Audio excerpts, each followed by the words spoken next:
Ladies and gentlemen, thank you for tuning in tonight for what is going to be a very, very special broadcast, a Tech TV first. The fine folks over here at Tech TV have given us the opportunity to now start broadcasting your Greene County Tech soccer games. So it should be a pretty exciting one. And with me, a special occasion calls for a special appearance here. I have with me a new face calling the games for soccer this season, Bridger Vines. Bridger, what are the keys for the Lady Eagles tonight?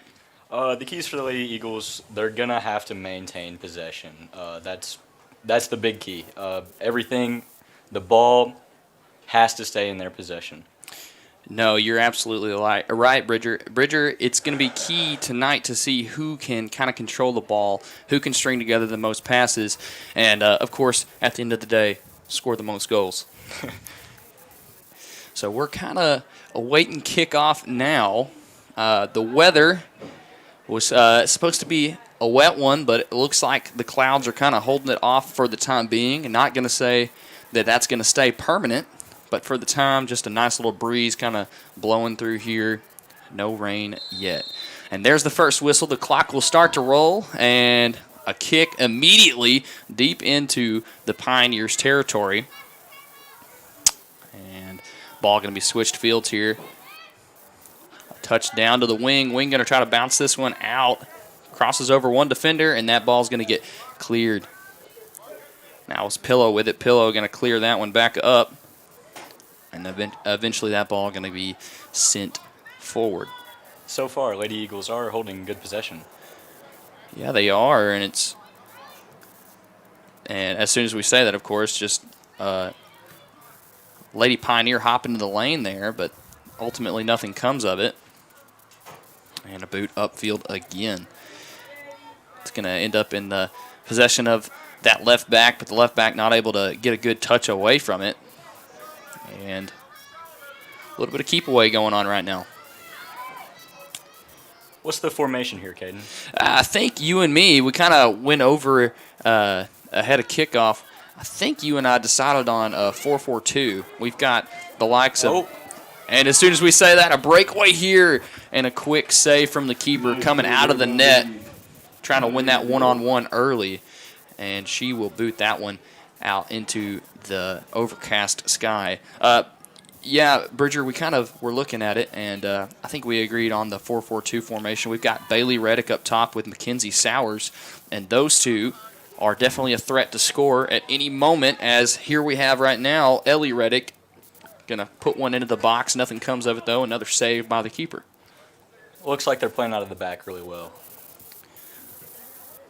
I'd have to agree with you. And another good boot here. This the keeper here for the Lady Pioneers has a pretty good leg on her there. She's gotten that one past the 50-yard line both times here. And the Lady Pioneers now trying to string something together, but it's going to go straight to Ellie Reddick here. Now Reddick going to put this one up. Going to go off a Lady Pioneer, get touched back up to Ellie. Now Ellie's running with it up the sideline. Going to take it into the corner, cross it down low into the hands of Sowers. Now Sowers going to put a shot on goal, and it's going to hit a defender in the process. And, you know, early in this one here, Bridger, the Lady Eagles are kind of getting through that back line with ease, putting a lot of shots on goal. What's going on the field right now? Is that Lane Phillips down? I can't quite tell yet. I can't see a number. Yeah, it's number 13, Lane Phillips. It looks like she was shook up a little bit, and now she's going to go to the aid of the trainer here, get checked out. We have a injured Lady Eagle checking up on the play and heading in early, number 25, Brinkley Morton. Yeah, Brinkley Morton going to check into this one, going to give Lane Phillips a bit of a rest. Hopefully nothing too serious, and she's able to return to action swiftly. On the other side of the field, the Lady Pioneers are going to inbound this one. I apologize for any Lady Pioneer fans who could be tuning into this one. We don't have any rosters for the Lady Pioneers, so if we did, we would most definitely call them by their name, but unfortunately we don't. So now the Lady Pioneers still having possession here, trying to make something happen. It's their first little bit of possession inside their own half. And they're going to give away possession there. A lot of open space over here towards us, Bridger. Not seeing any Lady Eagles fill that to give a pass, but here come some Lady Eagles now. A little through ball that's going to get behind the defense, and Sowers unable to get there. They're getting plenty of through balls through. They really are. And, you know, that's the beauty of soccer, Bridger. You and I both have played the sport. You and I are both fond of it, as the Lady Pioneers trying to put together something here inside the 18. And a shot. I believe we're going to call that a shot. Shot going to go by the wayside. Not too much work there for Gabby Lincoln. Bridger, but as I was saying, you and I both played the sport. You and I both very fond of it. We still find some time in our schedule to play the sport together sometime. You and I both know the beauty of the sport is sometimes it can be a slow developing one, but man, whenever it has its crescendos, it is very, very exciting. That indeed. And now number 19 trying to put something together here. That was Lauren Pillow, and that ball going to cross the out-of-bounds line. Number 10 for the Lady Pioneers, putting it back into play. Lady Pioneers going to put this one back in, and that ball goes right over the foot of number 4. But number 4 staying aggressive, still going after it. Nothing comes of it. So now here is Bailey Reddick with it. Bailey Reddick dropping all the way down into the midfield to kind of, I guess, help out with possession a little bit. But I'm seeing some space on that wing. They really need to take advantage of that. There it is. And just unfortunately, touch that goes just by the wayside. So here we are now. We've got just over 34 minutes remaining here in the half. No goals scored. We've seen a handful of goal attempts from the Lady Eagles. None of those have been cashed in, though. And as soon as I say that now, here's Sowers with it. Sowers working and going to lose possession. Oh, going to take a good shot there. The back line trying to clear that one away. Sowers just unfortunately in the line of fire. Now here's Abbott with it. Abbott going to poke the ball away. Now going to leave it to Reddick. Back to Abbott. Abbott searching. Has Ellie Reddick up there on the sideline. Just couldn't get it to her. Now she might have it there. There's the through ball. She's got plenty of room into the 18. Ball put across. Bailey Reddick couldn't put a foot on it. Ball going to go up and over the goal there. Would have been a beautiful possession there, Bridger. Beautiful cross, too. And that right there, that kind of describes the sport. So elegantly thrown together, it just kind of flows, and you can have an exclamation point at the end of that sentence, or sometimes it can be a question mark. So we got the question mark there. 17.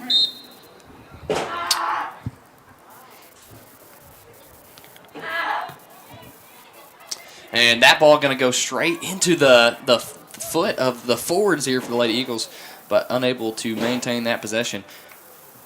Here is the Lady Pioneers goalie, again showing off that leg. Oh my goodness. Cole trying to corral that one, unable to. And still trying to string something together here. And now that's number 25 who's able to get in front of that. That's Brinkley Morton. And that ball going to get away from her there towards the end of that possession. Once again off the Lady Eagles, it'll be the Lady Pioneers put it back into play. Throw in for the Lady Pioneers. And that ball is put up to Bailey Reddick. Bailey Reddick can get up and run. She's got plenty of space. Going to take it. Maybe looking for a pass here. Sees it. Going to put a nice ball over there to Sowers. Sowers trying to work on that center back. Unable to turn it into anything. Here she is in pursuit, though. Going to chase that ball down into that corner. We'll see what the call is here. Looks like a corner. I'm about to say, they're going to give the corner to Tech here. Lady Eagles. Lady Eagles, right here, your set pieces are the places you want to put goals in the net. Hustling over the Lady Eagles, I believe that's number 4, Lindy Phillips. This is a really good opportunity for the Golden Eagles. Absolutely. And it's always interesting to see what the teams decide to go with, what kind of sets they want to run on these corner kicks. She'll hold the honor for the corner kick for the Lady Eagles. And here comes that movement now. Looks like they're going to give it to Reddick, let Reddick do the work. Reddick going to try to turn in, going to put it inside the 18. That ball going to get cleared, and it looks like we'll do it one more time. The back, it'll be the Lady Pioneers. Oh wow, they're gonna say that was Lady Pioneers ball.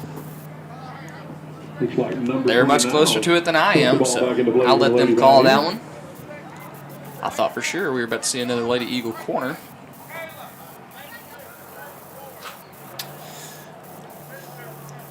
So here we go now. You'll see this a lot in high school soccer. You'll see one of the defenders or someone with a leg who will take that goal kick for the goalie instead.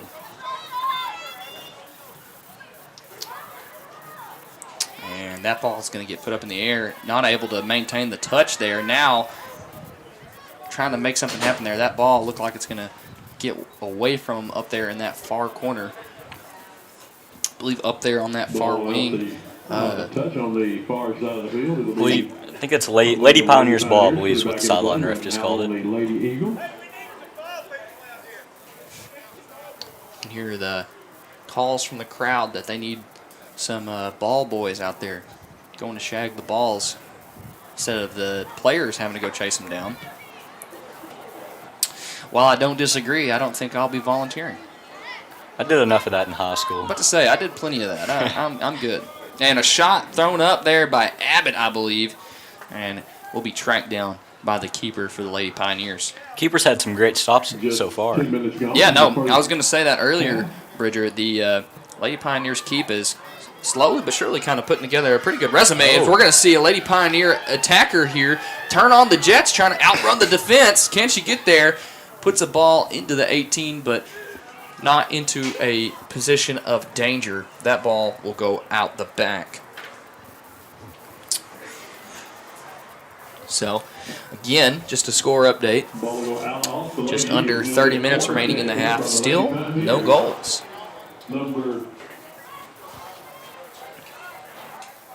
Lady Pioneer corner. I'm not recognizing a set piece here, but they're definitely playing one. Say, maybe look to see them kind of go in different directions, and they're going to put it to that nearest attacker there. But a good read there by the defense, and almost gets a bad touch on the ball. But unfortunately for the Lady Pioneers, Lady Eagles will come away with it. So now here's Reddick with it. Reddick with plenty of room to work with. They have some space, a lot of green in front of them.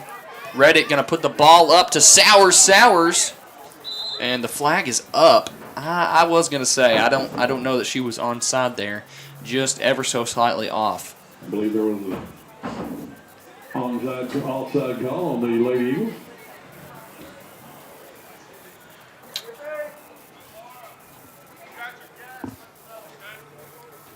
So now Lady Pioneers will again boot this one away.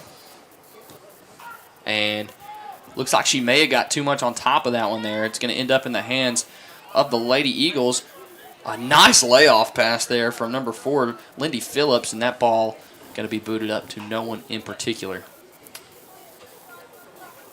Be gathered up there by the keeper. And booted away. That keeper does have a leg. I'm telling you, it's kind of crazy.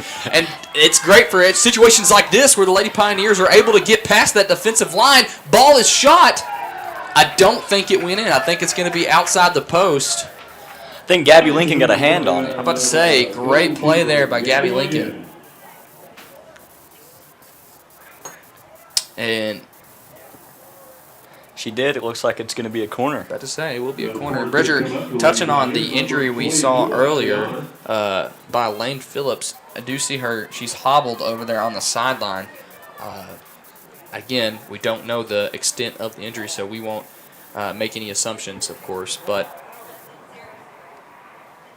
not a good sign to see her hobbling around. She also does put the warm-up hoodie back on, so that's also probably not a good sign. So, may have seen all we'll see from her tonight, and it's never good when one of the people you chose to start are out of the lineup. So we'll see how that affects the game plan for the Lady Eagles going forward.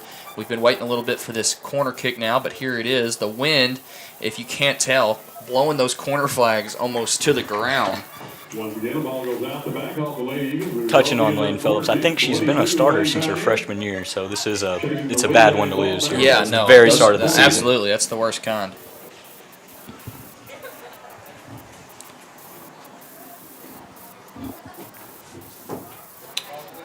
And here comes another corner. This one going to stay in bounds for the time being. Touched up. Looks like they've got it out. About to say, they Lots got of the break space. now. Lindy Phillips going to put it up to Sowers. Sowers going to find Reddick, get it over to Reddick. Reddick lets the ball go past her, though. Maybe she thought she had some room to turn there. Abbott able to be over there to maintain the possession, and that ball going to be booted. It's going to tip off of Sowers, though. Now up the line over there. I believe that's number 14. I can't quite tell. There is no number 14 on the team. I apologize. Looks like that would be number 25. So as you can tell, I was close. Brinkley Morton was the wing in question there. And this ball will go over to Reddick now. Back in play for the Lady Eagles. Okay. Yeah. I'm about to say, that's not legal. Looks like she tried to throw that one in. It bounced off the defender, went right back out of bounds, and she tried to quickly pick it up and just pitch it right back in. Yeah, you can't do that. You got to have your feet set, 2 hands overhead. I'm a victim of that. I have had that happen. I got that call.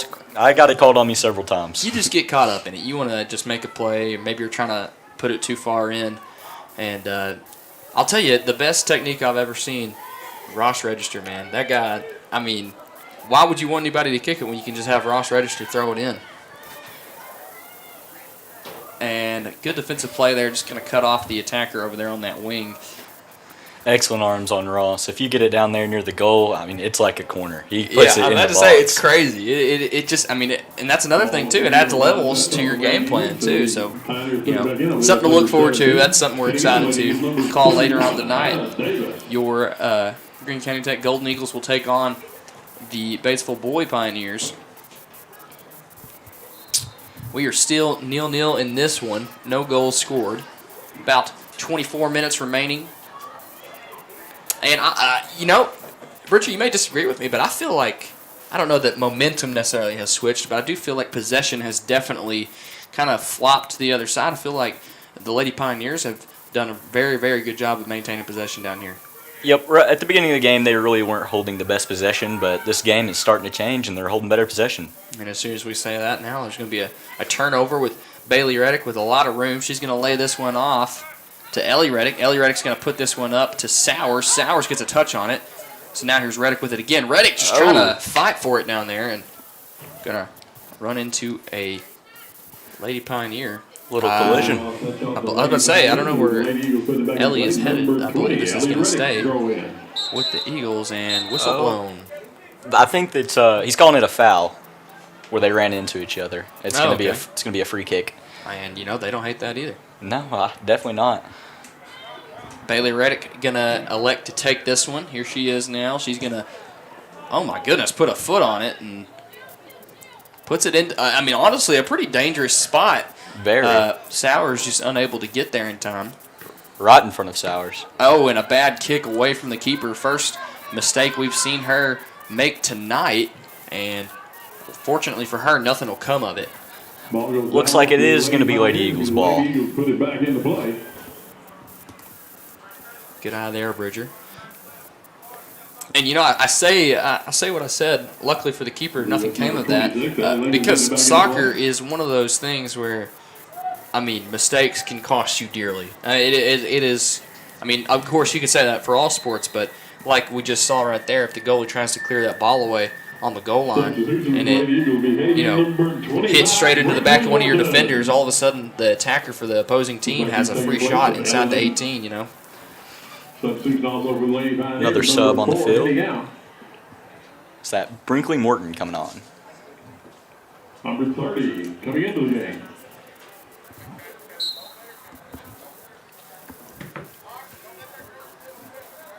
And now ball will be played towards the center of the field. Now here's Cole with it. Cole going to survey, going to pass it over to Phillips, I believe. Yeah, and now Phillips going to try to work some magic there, showing off the footwork. Oh, my goodness. Here she comes. And finally, going to be stopped. Can anyone track that ball down? And good play there by Reddick to get over there and shield that ball. Ball goes off the side. They're going to say it was Lady Pioneer ball. Nope. It's going to go right to the Lady Eagles, though. Watch the through ball here. About to say, and a good pass right there. Absolutely. Here's the ball. Oh. Sowers can't convert. Nice save. Wonder how many saves this goalie has. I'm about to say we're gonna have a pretty stat line to look at the end of this one. Cole's gonna head this one over to Pillow. Now Pillow is gonna dip this one down, and good decision there by I believe that's number. Can't quite tell from where it's going to be number 18, Riley Hollis, I believe. Riley Hollis, good play on her to just clear that one away. And now here's Pillow. Pillow in pursuit, going to try to cut this ball off, and she does. Going to try to put it up line, and it's a great pass. It's right at the feet of Reddick. Reddick going to try to get this one through to Sowers, just doesn't have the foot for it. Oh my goodness, and Phillips just going to take the ball right out of her feet there. Here comes the through ball. Through ball, beautiful to Bailey Reddick. Reddick going to run here. Going to get a touch on the ball. Here she goes. Fires! Oh, and I think she's outside of the post. The two goals we've seen that could possibly happen tonight, both ends have been just outside the post, hitting into the side of the net. That was a beauty of a run right there. And you can always count on Bailey Reddick to just kind of have that calm on the ball. She gets a good touch on it, and then from there, you know, as we're seeing it right now, here she is, touches it over, gonna fire away. Goal! Lady Eagles scoring with just under 20 minutes remaining here in the first half. Who else other than Bailey Reddick? And that was an all Bailey Reddick play there. I mean, she stole the ball from the defender, put it pretty much top corner. Yeah, no, that was a beauty. And I mean, to talk about the touch too, I mean, she touched it right over to the middle of the 18, right where she wants it. She favors that area, and I mean, from there, and a lot of players will favor that area because you get it to the center of the 18. What does it do, Bridger? It opens up the entire goal. You know what I mean? She has the opportunity to fire away to whatever side she wants to. Lady Eagles scored just over the 20-minute mark. So now Lady Pioneers will immediately boot this one away, and a Lady Pioneer attacker. Here she comes. Oh my goodness. Lincoln able to dive there and just touch that ball away from the net. I mean, that one could have been bad. I want to say Lincoln might have gone early. I think she kind of fell down too early and was lucky to get a hand on that one. But that's what we talk about. Mistakes can be fatal right there. Yeah. Number 17 and number, I believe that's 8. Oh, number 5.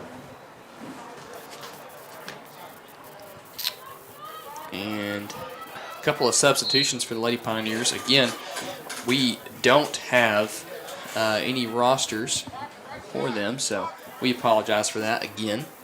This ball going to be passed over to Abbott. Abbott going to maintain it, going to put it down to the left back over there. And now over here to Cole. Cole going to boot this one up into no man's land. Here comes Cole. Cole going to go back and get the pass, and Reddick unable to tap that one past number 22 of the Lady Pioneers. Number 22 donning the captain band for Lady Pioneers as well. And that should be Lady Eagle ball. And Bridget, I don't know if you noticed or not, but if you kind of take a look down there on the field, it looks like some guys from the boys team have come down and decided to kind of play that ball boy position we were talking about earlier. So give them their respect. I appreciate them, and I'm sure the girls team appreciates them as well. Always appreciate a good ball boy. I mean, ball boys can be the difference between winning the game and losing the game, really. No, you're right. I mean, it all depends on how long that ball is dead for. If you're trying to get a score in a hurry, you want that ball boy to be on top of his game and get it in as quick as possible. The ball goes out on the Lady Pioneers, and the Lady Eagles put it back into play. It'll be number 31, Brianna Davis. Oh, wow. Reddick with a hard standing tackle there. Look for the through ball here. I was about to say, she's going to get it back. Reddick going to stop it. Showing off the skill a little bit. Looking for. She'll drop it down to Pillow. Pillow going to survey. Pillow going to try to get this one up to Sowers. Sowers! I thought she was going to be able to get that one up to Ellie Reddick, but. Ball go out on the Lady Eagles, and it'll be Lady Pioneers putting it back into play. Number 11. And this ball going to end up at the feet of Cole. Now here comes Ellie Reddick. Ellie Reddick has some green. She's going to put a nice pass right over there to Phillips. Phillips going to get another through ball. Here comes Sowers. Sowers fires. And it's an oh no, Bridger. A blunder here with just over 16 minutes remaining. It was a beautiful cross there from Sowers. And that defender there on the back line going to do the dirty work and put it in for her. You know, that's not the first own goal, and it probably won't be the last of the season for. I mean, no, absolutely. Hey, you know what? I've done it. I have. Funny enough, it was against Batesville. It was against Batesville. We were playing the Batesville Southside tournament. It was snowing. I couldn't see the field. I didn't know which way was where, and a corner came in, and I tried to clear it. And we should get a counter on that this year. How many own goals scored? Yeah, we should. We should keep a count. I'll get it wrote down right now. We got one. Yeah. Bridger's on the case. Oh, and Phillips going to just touch that one past the defender. Wish she would have been able to hold on to it, but Reddick there regardless. And now here's a touch pass. Another defender now into the hands of Sowers. Sowers unable to do anything with it, but here comes Riley Vines. Riley Vines running amok down there on the sideline. And good to see your sister play for sure. oh, yeah. Oh, and that ball right there going to be touched right over to the defenders of the Lady Pioneers and was closing down hard. Was that far left back, unable to do anything with it, and now going the opposite direction here. And did that turn into a corner? I think it did. Oh, no. A little gust of wind here trying to take away Bridger's roster. I think the best play, she probably should have dropped it to Gabby Link.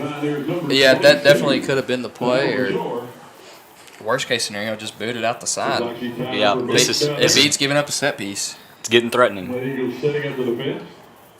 Some might say they're in striking distance. I would say that most would agree with you, Bridger. Let's see what she does with this one. Wind has been a factor. She's going to touch it down, and luckily, no one in the vicinity after that first Lady Pioneer player touched it. And now, going to pass this one up line. That's Phillips. Phillips has shown some skill today. Let's see what she's got. Going to pass over to Reddick. Reddick with room. Let's see what she does here. Gets past one defender. Here she goes, turning on the Jets. She's got options. See what she's going to do. Play the through ball over to Sowers. Sowers with room inside the 18. Going to fire. Go! Lady Eagles firing away. What was a slow starting game has turned into something crazy here. We've got 3 goals in the first half, all coming within what feels like 10 minutes. And that'll be Mackenzie Sowers' second goal of the game. I'm about to say, got herself the brace. Definitely looking forward to seeing if she can convert on the hat trick.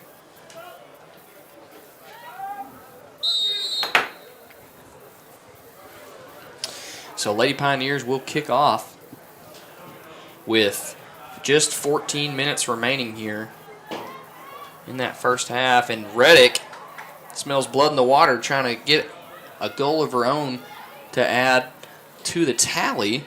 Now here's Phillips. Phillips again showing off the fancy footwork. She has been on fire.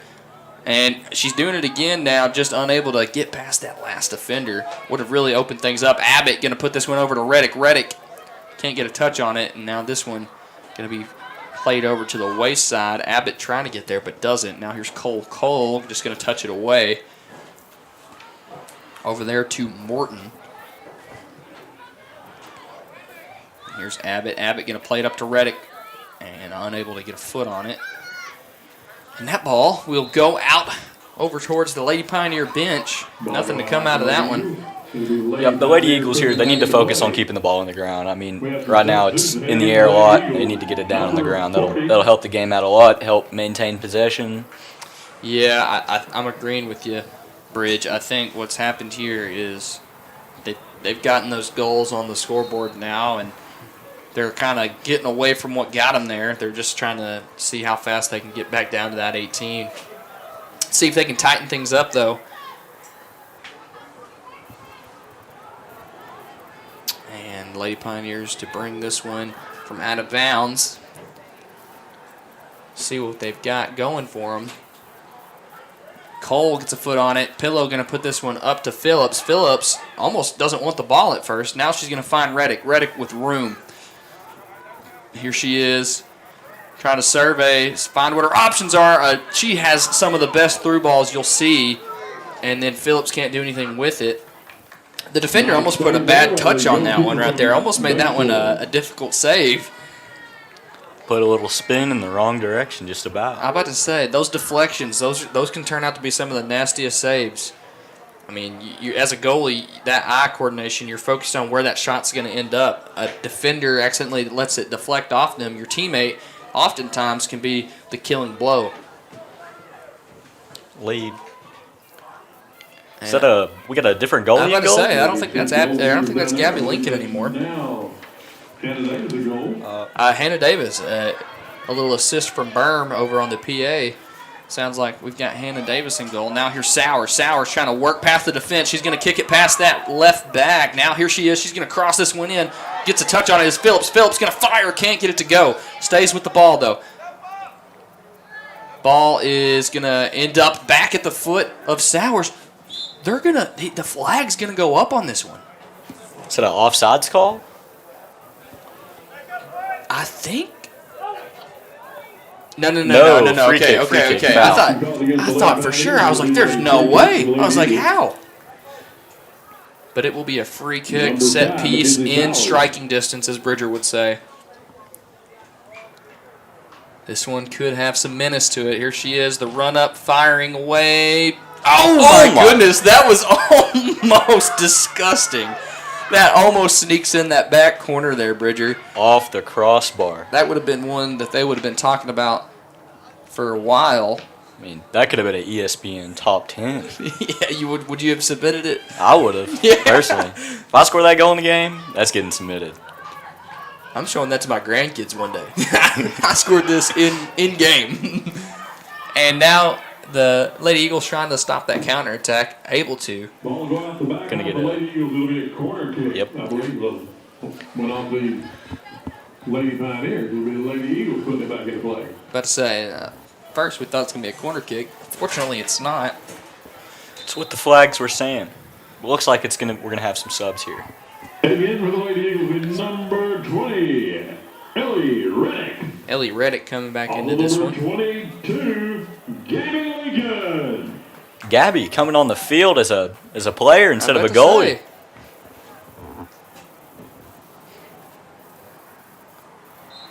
So we'll see what comes of that. It's always good to. Oh, and a little too much on that one, and I don't think anyone was able to corral that one.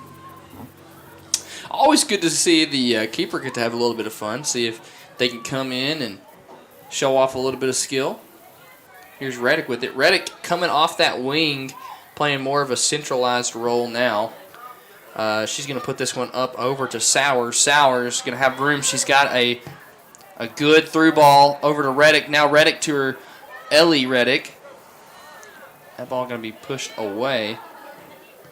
And oh my goodness, Reddick almost coming in and making a play there. But now the ball will go through a couple of feet, and now it ends up in the hands of Cole, who then lets the ball get stolen. And now here's Lincoln trying to stop this one, and I'm going to say that's a pretty smart play. It's not a corner. You're going to kick it out, you know. She is fast, too. I'm about to say, she was booking it, wasn't she? And that ball will go by the wayside.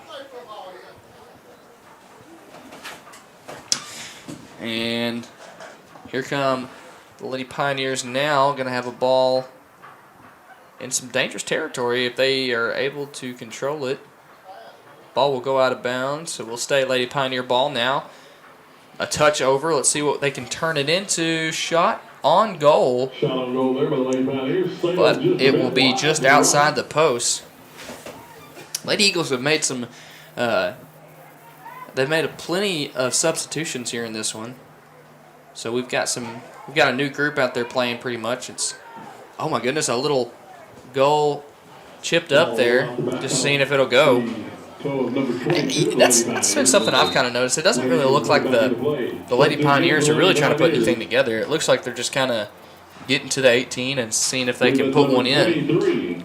I'm seeing a lot of, they're playing really good off their goalie's foot. The goalie's getting it up to them, and they're getting a lot of good through balls. But the Lady Golden Eagles are just able to put it out of bounds, make it a little less threatening.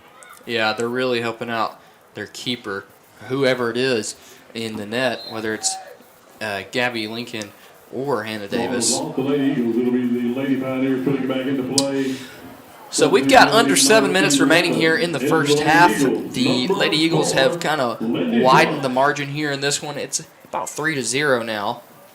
And as far as soccer score lines go, that is a pretty decent margin.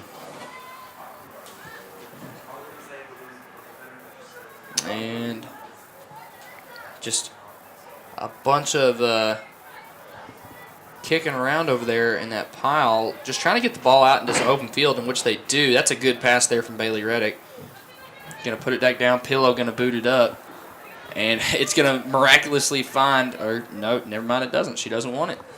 I was going to say it's going to end up in the feet of Brinkley Morton. But she lets it go because it will be Lady Eagle ball. And a breakaway here from Sowers. Sowers, can she turn on the jets? She's been showing off that speed all day long. Going to stop the ball, cut back in, put it over into the center. And Bailey Reddick going to find it, track it down. Oh, she shows off a skill there. Megs a couple of Lady Pioneers. Here's Sowers. Sowers gets the hat trick. The first half hat trick for Mackenzie Sowers,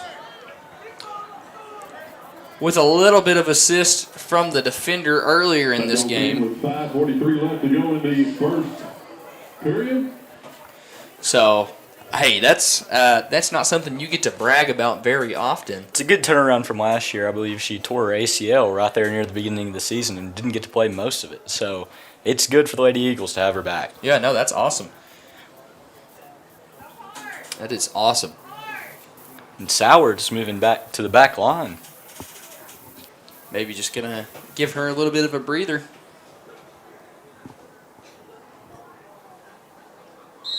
They're kind of to the point now with the score where they can kind of experiment. And Lady Pioneers going to do what they've tried to get going all night, just kind of kick it up and try to use their speed and athleticism. Ultimately, though, it has not amounted to much in this one, and I believe they're going to say it stays with the Lady Pioneers. Or no, there they go. Thought I saw that flag going in the other direction there. And a bad touch there, and who else but Bailey Reddick going to attack this one here. Oh my goodness gracious. Here she comes in the 18, firing, scoring! Bailey Reddick, goal! What a move from Bailey Reddick. I don't think I could do that whatsoever. That's crazy. To pull that off is impressive. To pull that off at game speed is nothing short of spectacular. Wow, dude. You could give me 1,000 tries in game, and I'm going to blunder that every time. No, you don't. You wouldn't give me 1,000 tries in game because I'm going to get benched after the first try. I'm not going to get to try it again. That is impressive there from Bailey Reddick. I gotta say, if we're gonna be calling these games, all year long, we're gonna be seeing plenty of goals. I think me and Bridger need to kind of work on our goal. We gotta find a signature goal. Like what's our call for goals? So we'll workshop that. We'll figure out what it is. You guys get to come along with us on this journey to figure out what that might be. It's got to be something memorable. Memorable indeed. Something memorable, but something that's easy to kind of let out. You don't want it to be too obnoxious. I've been told several times that I'm pretty obnoxious. Hey, me too, man. we'll have to deal with that. And Pillow with a little cheeky, kind of showed off the back of the foot there, put enough spin on it for it to stay in. Now here's Cole with it with a nice layoff and a through ball.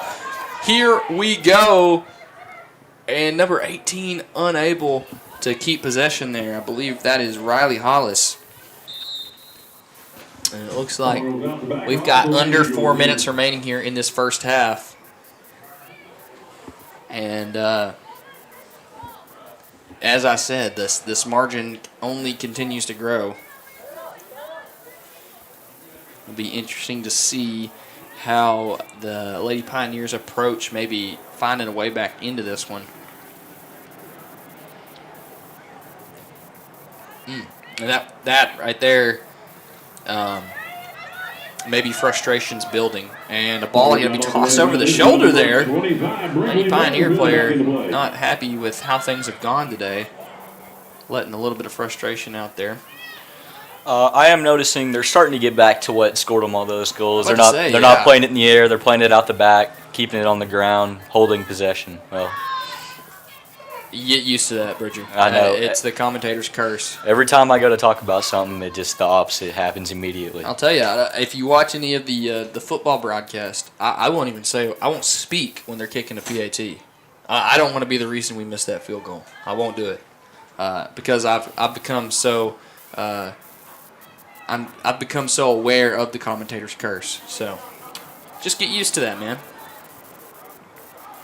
And we're gonna see Lincoln trying to shift her way through the defense there, not gonna turn into anything. We've got just about 2.5 minutes remaining. And that's beautiful. Ball boys right there on the side collecting them. If I'm not mistaken, I think that's Diego. I think that's Diego down there, and we were talking about him before the girls' game. Someone to keep an eye on here in this season for the boys' team. Someone who's a little bit younger, newer to the team, but we've both been impressed with his development in the offseason, so it's excited to see what he's able to bring to the team. It does feel like he's gotten a whole lot better since last year. It's crazy. I mean, just in the JV game right before this, he scored a PK. So definitely something to keep an eye on. As we said, you and I, we appreciate the game of soccer, and it's always fun to see those develop in this game. Look for the wing here. And a beautiful ball there. Let's see if she can get to it. Morton in pursuit, and a smart play there. Again, don't love giving up the corner, but definitely a smart play there by the defender to just kick this one out. Because I say that also because the Lady Eagles have shown their ability to just win inside the 18. They have just been dominant. Yep. You'd rather give up a corner than a shot, really. Absolutely. And this near corner down here by the concession stands, if you've ever played here at Tech, you know it can be a pain in the butt because it's right there on that hill and it wants to roll down towards the track. Oh my goodness, Phillips showing off all the skills today. Nice defensive play there by the Lady Pioneers. And now this ball will be booted away. We've got under a minute remaining, so let's see if there's going to be any buzzer beater action here in the first half before they take off to the locker rooms to make their adjustments at half. And it doesn't look like they're going to... Oh. Let's see what they're going to... I think we got 18 seconds on the clock. About It's to winding say- down. About to say, I think they're just going to take their time with this one. Don't know that they necessarily need to, and I don't think that ball ever came in. No. And I think she knows it too. You can see her kind of turning away from that one. And I believe that will be the half. At the end of the first half, your Lady Eagles are leading in this one 5-0. Thank you so much. Stay tuned. We'll be back for the second half of action.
Ladies and gentlemen, thank you for staying tuned for the second half of action here. If you just now tuned in, your Lady Eagles are on top in this one, 5-0. We had an explosion of goals there in the late half of that first half. Mackenzie Sowers already has a hat trick in this one, and then Bailey Reddick is not far behind her. She has a brace with 2 goals. It looks like they only need one more goal for the mercy rule, which I think will cut the time in half. Yeah, I think you are correct, Bridger. We'll see if we're going to have early boys action. See what they can get going. Number 7 out there now, that is Kinley Ring. She's going to play a little through ball over to Sowers. Sowers going to try to turn the corner there, unable to. But here comes Ring. Ring going to try to swoop in, unable to. But here she is staying persistent, chasing this one down. Going to boot it over. Almost a wonderful switch. Turns out to be a good switch. No whistle blown here. And that ball is going to end up going out of bounds. Doesn't amount to anything in the end. What a cross from Kinley. I'm about to say, yeah, it almost turned into something there. And Bridge, you and I talked at half as, oh my goodness, we've got some action here in the 18. Here comes Reddick. Reddick bursting through, trying to get that hat trick. She's still fighting for it. Fights over the goalie. Unable to convert there. She's still going to try to turn it into something here. Going to pass it down. Going to bring this one inside. Going to fire what I think was a shot. It's going to end up being more of a cross. And Ring going to be unable to get a foot on that one and convert anything there. It's going to be corralled by the keeper. Bridger, you and I were talking at halftime. You kind of said you kind of had an assessment of how the Lady Pioneers and the Lady Eagles were playing their specific games. You give us a little bit of a rundown of what you were thinking. So the Lady Eagles are getting back to what they need to do. They're keeping the ball on the ground. They're maintaining possession. And they're getting good shots out of it. I mean, they kind of get it to the middle and find the open lanes, and they're giving good through balls. The Lady Pioneers, they're stringing a few passes together, but a lot of their offense seems like it's coming from when their goalie gets it and gives it a good boot, and gets it up to the half. They get a lot of, I would say, contested runs. And, you win some and you lose some, and they just haven't worked out in the favor of the Lady Pioneers. No, you're absolutely right, Bridger. And I mean, honestly, you can kind of, if you were to compare it to something, you could almost compare it to like living or dying by the 3-pointer in basketball. Sometimes it is going to pay off immensely, and you are just going to pour it on that night. And then sometimes you can't buy a bucket, and it's looking like the Lady Pioneers showed up without some change tonight. So we'll see if they are going to be able to turn things around. But here's a set piece first from the Lady Eagles corner. Put in, a foot going to be put on it, and is that Mackenzie Sowers? Looks like she puts it on goal just a little outside. I'm just saying, props to her for even getting a foot on that one. She was kind of going down in an awkward angle. Doesn't amount to anything at the end. So now this one's going to be booted out. It's going to end up at the feet of Ring. Here comes Cole now. Now here's Davis. Not Davis. That is now Lincoln. Getting them mixed up. That ball almost going to be put on a platter for Phillips. Not going to be, though. And now here's Sowers with it. Sowers loads up, fires. It's going to go straight into the chest of a Lady Pioneer. And now here's Reddick. Reddick turning on the Jets, flying around that corner. That was great. Great athleticism there. Just showing off that agility. She was almost lateral with the ground the way she came around that. I can't see that from here. Is he giving her a corner or a... I believe so. No. The angle on that's just a little too weird from here. I'm saying, my metal pin is just flying around here in the booth. It's a heavy pin, so that's why it sounded so aggressive. I promise I didn't throw it.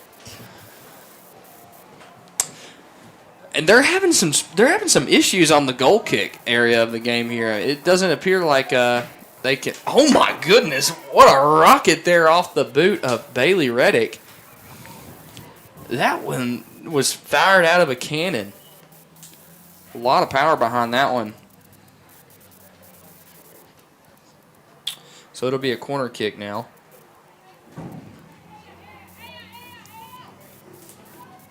And now here comes the corner. It's going to be played into the 18. Oh, and not able to come away with it there. It's going to be cleared out. Going to end up being kicked back into the 18 there, but the keeper for the Lady Pioneers going to corral that one. She has had herself a pretty solid outing. Watch the boot here.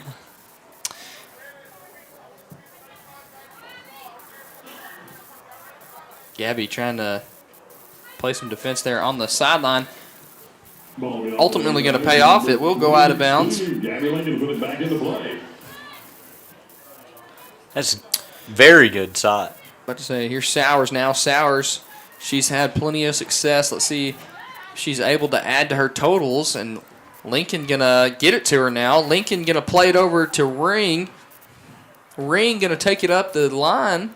See if she can put it down into the box. Instead, she's going to play it down to Lincoln. Lincoln going to play it over to Sowers. Back to Lincoln. Lincoln trying to make something happen. Unable to. He's going to catch Cole in the head there. There's just a lot of switching of possession here. Not able to kind of control the ball. Now here's Phillips with it. Phillips usually calm on the ball and usually quick to show off the skill. Backing out there. Going back to the back. I don't hate that play. Now here's Lincoln. Lincoln going to accelerate. Nice little juggle there from her. Or excuse me, a bobble. Now here's Ring. Ring ends up with it again. Ring going to put it into Sowers. Sowers takes one touch. Oh my goodness, a little pull back the other way. Ring has a chance again to try to cross that one into the box. Nothing going to come of it. Will be kicked out of the back of the end zone there. So that will result in a corner kick. Looking at these set pieces here, it looks like the ball is just ending up a little short for the Lady Eagles. I mean, they just can't quite get it to where they want it, and that's why it's kind of getting stopped here. But they're going to play it. Nope. Oh, wow, that's a great corner kick. That's one of the better ones we've seen. Yeah, as I say that. Ball popped up. That's a dangerous, dangerous ball. Those are always scary for a keeper, especially. You never know if that's going to come down in front of the post or behind it. And luckily there, the crossbar was her friend. Yeah, no, Bridger, that was, as soon as you were saying that, we get the best corner kick we've had today. It goes straight into the blender. She put it right where you want it every time. Now, while they have been short, she just, as soon as I comment on it, commentator's curse. Commentator's curse. You're catching on. And a shot quick into this one. And Ring tries to win possession there. Is this one going to be a goal kick? Yeah, it'll be a goal kick. We're seeing some power behind these shots here in the second half. It's like we've kind of gotten to the point where they're just trying to force this one in. I think that was Bailey Reddick. I mean, I think she's had 2 in a row here where it's just got crazy power on it. I say she's putting everything behind it. She wants that. She wants that hat trick, is what she wants. She's got the brace, trying to finish it off, and she's going to keep on getting opportunities. Comes the. Oh, and Sowers is going to be in the right place at the right time. She's going to dip it down to Lincoln. Lincoln surveys, finds Ring. Ring going to put this one into the middle of the field. Reddick is there. She just can't corral it. That was almost a beautiful sequence there from the Lady Eagles. Lincoln has played some excellent defender here in these minutes she's gotten on the pitch.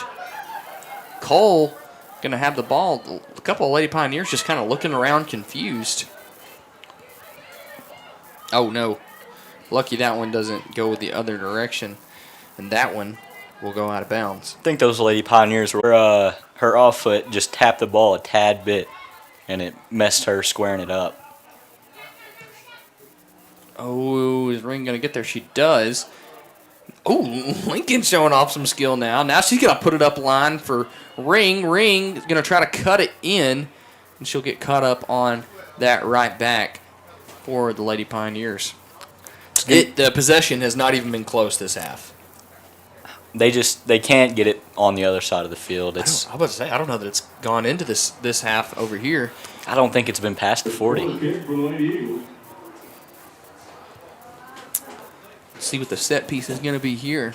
And Another good one straight into the hands of the keeper. Nice stop by the Pioneer goalkeeper. Just want that a little bit out more towards the 18 there. I think you get it out towards the 18, and that right there could be a goal. Yeah, that one right there, probably a little bit too easy for the keeper. And now, feels like for the first time, we've made it into the... Oh, my goodness, she gets megged. Now this one could be dangerous, and I think she's trying to sell a foul there. I think she just kind of sits down there on that contact, and the goal... It's going to be an offside. The flag will go up, no goal. And she is frustrated with that one. Showing it. Couple of jumping jacks. Hands in the air. Put it back into play. And it looks like the wind is rolling the ball. I'm about to say, you can tell the wind is definitely starting to have somewhat of a factor here. Again, still holding off on the rain. I thought it was going to be a little wet, but it has not been the case so far. All the room in the world. Ring just unable to keep possession there. Lincoln, the burst of speed that Lincoln has is kind of awesome to watch. I mean, she just kind of just decides when she wants to turn it on. And, oh, my goodness, that's a beautiful pass over the top there. If she can get there, maybe a little bit too much on it. But just kind of hooks it in there behind that far left back. Hoping that she can kind of do something with it, but she's unable to. It's a throw-in. I mean, if it's going to go out anywhere, right there is where you want it to go out. For the Lady Eagles, at least. And, oh, my goodness. There come the skills again, and that ball is going to go just a little too far. Looks like Phillips is getting ready to come back into this one. Yep, not sure if that was a shot or a cross, but either way, it was threatening. Looks like she'll come in for... she was coming in for Lincoln. Lincoln's going to get a little bit of a breather here.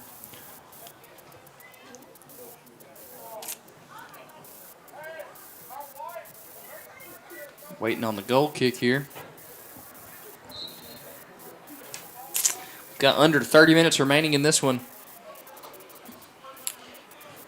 And the goal kicks, the quality of those they've fallen off quite a bit here in the second half. Cole just going to body her way to this one. Now we're looking at on those goal kicks. I think that's the keeper taking them down instead of her defender, so that could be the reason the quality has fallen off. And here's a pass trying to get it centered. A lot of commotion for it here. Got to be careful with contact in the box. It could turn into a PK. A shot going to be taken there by Abbott, I believe. Just outside. Just outside, you're right. But props to her for being in the right place at the right time and having that confidence to just kind of pull the trigger, just fire away. Not going to convert it.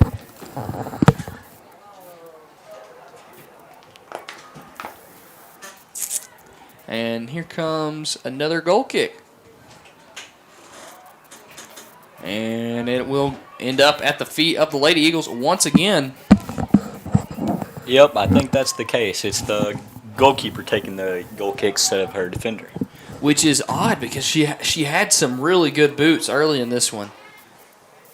She was able to kind of volley them away, but she's not able to do that, it seems. Oh. We're going to get an insight here. I mean, that first half, she was kicking it past the halfway mark. Let's see what she can do here. Yeah, but here we go. Yep, there it is. the leg that we've grown used to. And, you know, we're sitting here talking about it. The wind could also be playing a factor. Oh, that is true. The wind is not in her favor now. Oh, wow, yeah. If you look down there at the corner flags, they are leaning almost all the way over that way. What a shot. Just about. Absolutely. Going to be gathered here. See if she'll... Yeah, you can tell she's kind of having to play that one into the wind. Either way, she's still almost getting into the 50. That is a good kick. Oh, and that one's going to get away from Morton over there.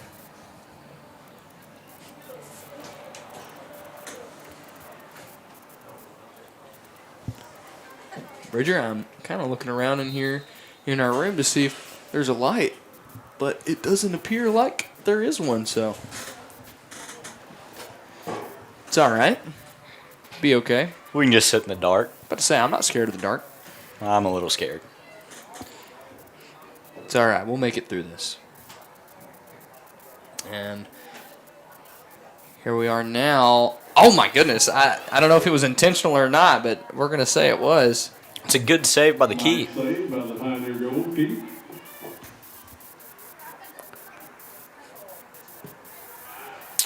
Lady Eagles just they're searching for that last goal.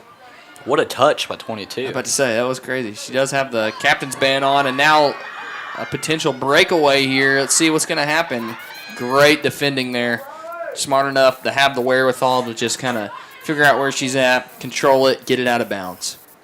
Knowing that she's in a really, really tough angle, not going to be able to play the defense that she needs to from where she was at.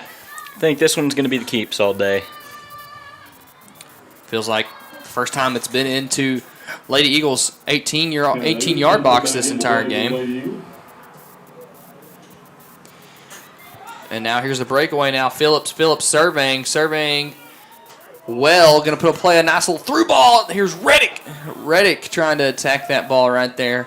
Keeper not shying away from the contact. Yeah, you know, it's hard to say. She's had a really good game when you look at the scoreboard and there's been 5 goals. But outside of those goals scored, I mean, she really has. I mean, she's showed great technique. She's been very, very good in one-on-ones.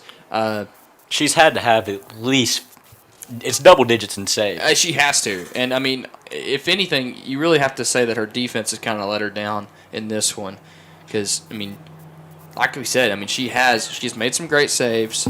She's been very, very good in the one-on-one situations. She's came out when she's need to came out, and she's just very, very, very adept to whatever situation's being thrown at her. It's just, you know, you can't block every shot. No way you can block every shot, and it's so hard because the front line of the Lady Eagles is just so fast. I was about to say, and it's the volume of it too. I mean, you got to think, how many times have we seen Bailey Reddick shoot? How many times have we seen Sowers take a shot? I mean, the volume of these shots. Yes, she can save a few, but with the amount they're shooting, and some of them are going to go in. They're taking quality shots too. I mean, they've all been 18, sometimes in the 18-yard box. I mean, it's hard to block those shots.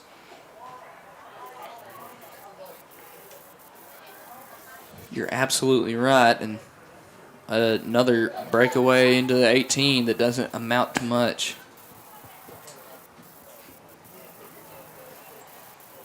You know what? I will have to say, even with all this credit that we're giving the Lady Eagles, some credit to be given to the Lady Pioneers because, I mean, there's not been a goal scored here in the second half. And here we are now, just 20 minutes remaining. Thought you were going to get a commentator's curse there. Yeah, that would have been bad.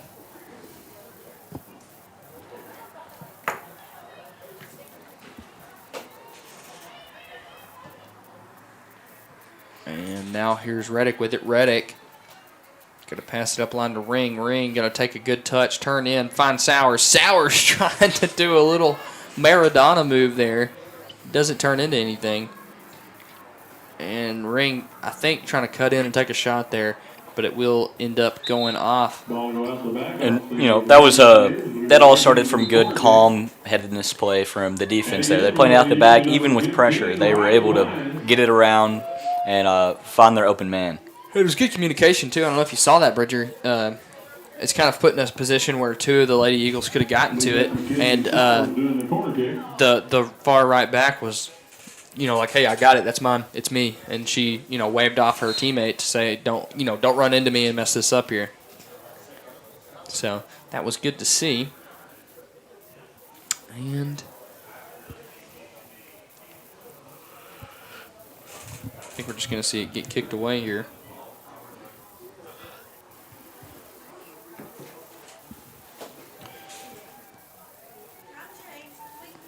I think we just had a sub there. Number 15, my sister, Riley Vines, came onto the field. Proud brother moment. She's on the ball. There you go. Almost comes in, makes an immediate difference here. Sowers right in front of the goal. Goal! Another score there from who else other than Mackenzie Sowers. She's added on to the hat trick. So now She's got 4 goals on the game. And, you know, you could say, if you don't want to count the first one. And I think that's going to be a mercy rule there. They should say. be cutting the time in half here. I'm not sure. I think you are right, Richard. What were we at just now? Because the clock's reading about 20 minutes. Yeah, that was the official time. That has not been halved yet. We're going to be seeing it cut down to, I would assume, under 10 minutes. Got a pause on the field. What's going on? Sounds like Berm's trying to figure out the time situation.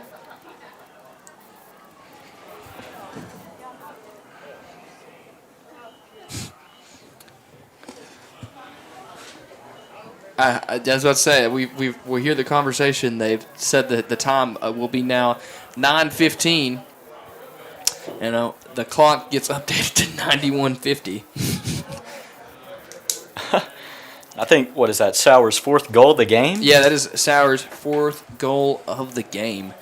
If you want to take out the own goal, now she has the official hat trick. It's official, folks. It's official, folks. Tell everyone you know. And here we go. We're starting to get somewhere. It's going to be 9 minutes and 30 seconds remaining in this one. Still don't have the goal added. Should be 6 goals. I'm looking on the field right now, and it looks like the Lady Eagles may have switched up their formation. We'll see how that pays off for them, as now there's a ball breaking away, and look at Sowers turning on the Jets. She's trying to set some records. I don't know the record for goals scored in a game for the Lady Eagles, but might need to look into it. She's got 4. Oh my goodness! Oh my goodness! That was crazy off the crossbar. I'm not sure if that did it go down the line. I feel like if it hit the top of that crossbar and bounced down, you would imagine that it had to be in goal. Because if it hits the top of that crossbar, it goes jolting out the other way. But they're not going to call this a goal here. Sowers scored that last goal. Be another corner kick for the Lady Eagles. It'll be number 5, Mackenzie Sowers, doing the honors. She also scored the last goal for the Lady Eagles. So we'll see what happens here on the corner. And that's a good one, too. It's going to come right into a dangerous part of the box there. Luckily, Keeper going to make a good play on it. But I was about to say, it looks like we're going to be doing this again. Yeah, I'm looking at their back 4 right now. It looks like they got more of a diamond shape now instead of a 4 across. Maybe running with a 3-back with a sweeper. Little defensive mid and another decent corner kick there. Keeper, again, making some decent plays. We've seen her have her fair share. We've given her flowers tonight.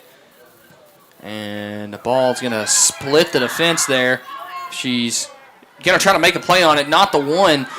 Here she is now trying to make something happen, and she just can't do it. Good play there by that defender. If I can see a number from where I'm at. Nice defense that time by number 18, Riley Hollis. Riley Hollis there, Berm with the assist. Berm's throwing oops tonight. He's got us on the time. He's got us on. Yeah, he's really doing us a solid. Substitutions going on for the Lady Pioneers.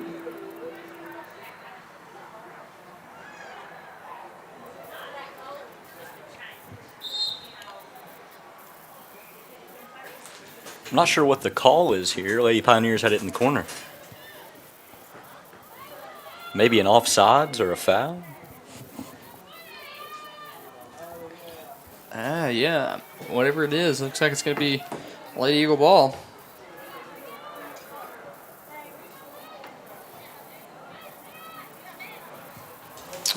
And now here we are splitting through the defense, middle of the formation. Now here's Sowers with it. Sowers with room. Going to play a good through ball there to Reddick. And Reddick finds a way through in the 18. Oh, wow. She's going to play that ball just to her side where she can still go get it. Now she still has it. Attacking, taking a shot there. I was trying to say trying to take a shot there. No tying to be found right now. certainly with a 6-0 deficit.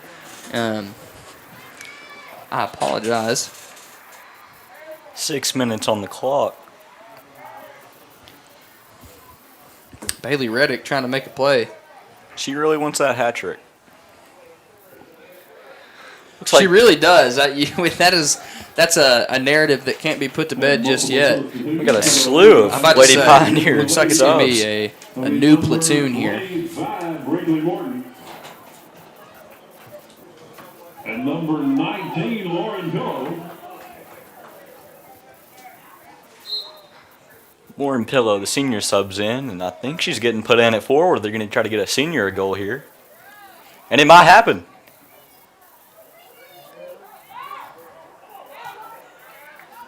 Oh! That one didn't really lean over the ball too much, so it's going to go up.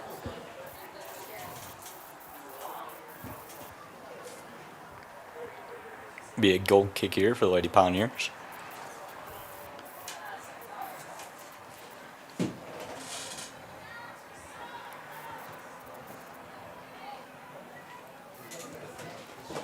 And Lady Pioneer is going to turn and try to make something happen here. Oh, and Cole. Oh, my goodness. I thought we almost came away with that one there, and we end up ultimately do. Here's Hollis with it. Hollis now going to play it up and going to be bumped up there by Lincoln, and whistle going to be blown. It's going to be Lady Eagles ball, but I'm not sure what the call is here. We've got just under 4.5 minutes remaining here in this one.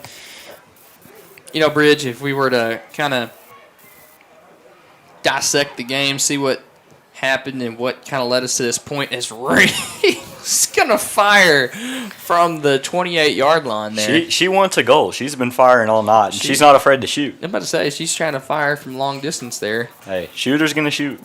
Yeah, you can't knock it. But I was going to say, you know, how we've got here, it's really been some good ball movement. And, you know, we mentioned it. They kind of went through like a little bit of a drought there where they weren't really scoring some goals in between the slew of goals they scored. And it was because they were trying too hard to just make a play. They were trying to make a highlight. But then they went back to what got them to that position, started making some passes, kind of connecting them together. Good ball movement, good possession. And, you know, that ultimately always led to them scoring more goals. So, you know, to your point, Bridger, you said that early in the broadcast, what the key to success was for the Lady Eagles tonight. You said it was going to be ball possession, ball movement, and you were right. And Cole going to get a touch here. You know, to that point, they've done exactly what they needed to do and what they're supposed to do as well. Yeah, I'm going to agree with you on that one. A well-coached team going to come away with the W. And as you and I talked about before the game, I don't know that we've mentioned it on air to our issues has been this is the opening game of conference, I believe, right? This is the opening game of conference. I think they've played in a tournament in Fort Smith. They played with Brooklyn last week. Oh no! She took a tumble. I'm about to say pretty good tumble there. No whistle though. Just letting them play it out. 2.5 minutes remaining here in this one. But no, yeah, they played well in that tournament. You know, as you and I talked about, pretty average. And Lincoln showing off the moves here. Going to go through some defenders here. And now Ring with it. Ring going to play a little through ball through. Reddick tries to dink it up. Pillow also trying to do the same. Can't get away from it. Or can't get away from the defender. They're really trying to get it out now. But yeah, no, they played well in the tournament.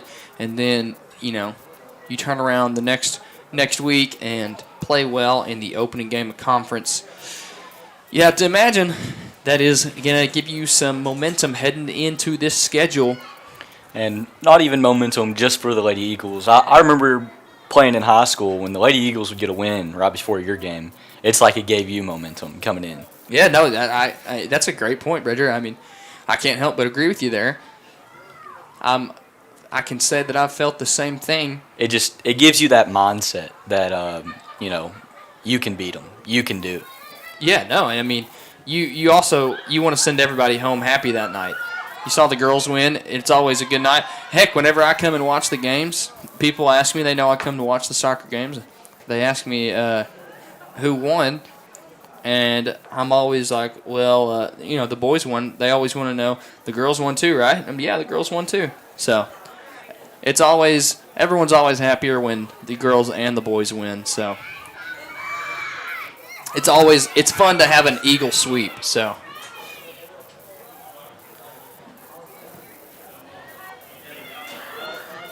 And we are nearing the end of this one, under a minute remaining. Might be seeing a last-second goal here. I'm about to say, Baylor Reddick may try to sneak in a hat trick here. Here's Pillow. Pillow racing, being shielded. Shielded, that's going to be a call. I'm about to say. Free kick in the final. I believe that's going to be a free kick. Oh, wow. And that's one of the most dangerous places you can get a free kick. They've got under 10 seconds remaining. I think they're probably going to take their time with this one. Looks like they're going to give it to Lauren Pillow, the senior. Here we go. We got to go.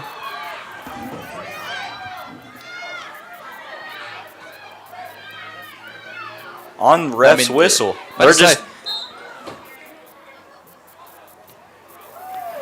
Oh! She scored at the end. Lauren Pillow coming away with a stamp on the envelope.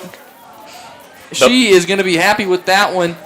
The buzzer beater that'll put them up 7. What a goal. And that is an awesome sight to see. She's thrilled with that one. So to wrap things up, the girls are going to win against the Lady Pioneers in this one 7-0. Stay tuned. We've got boys action coming up.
Ladies and gentlemen, thank you for staying tuned. We've got boys action coming up now.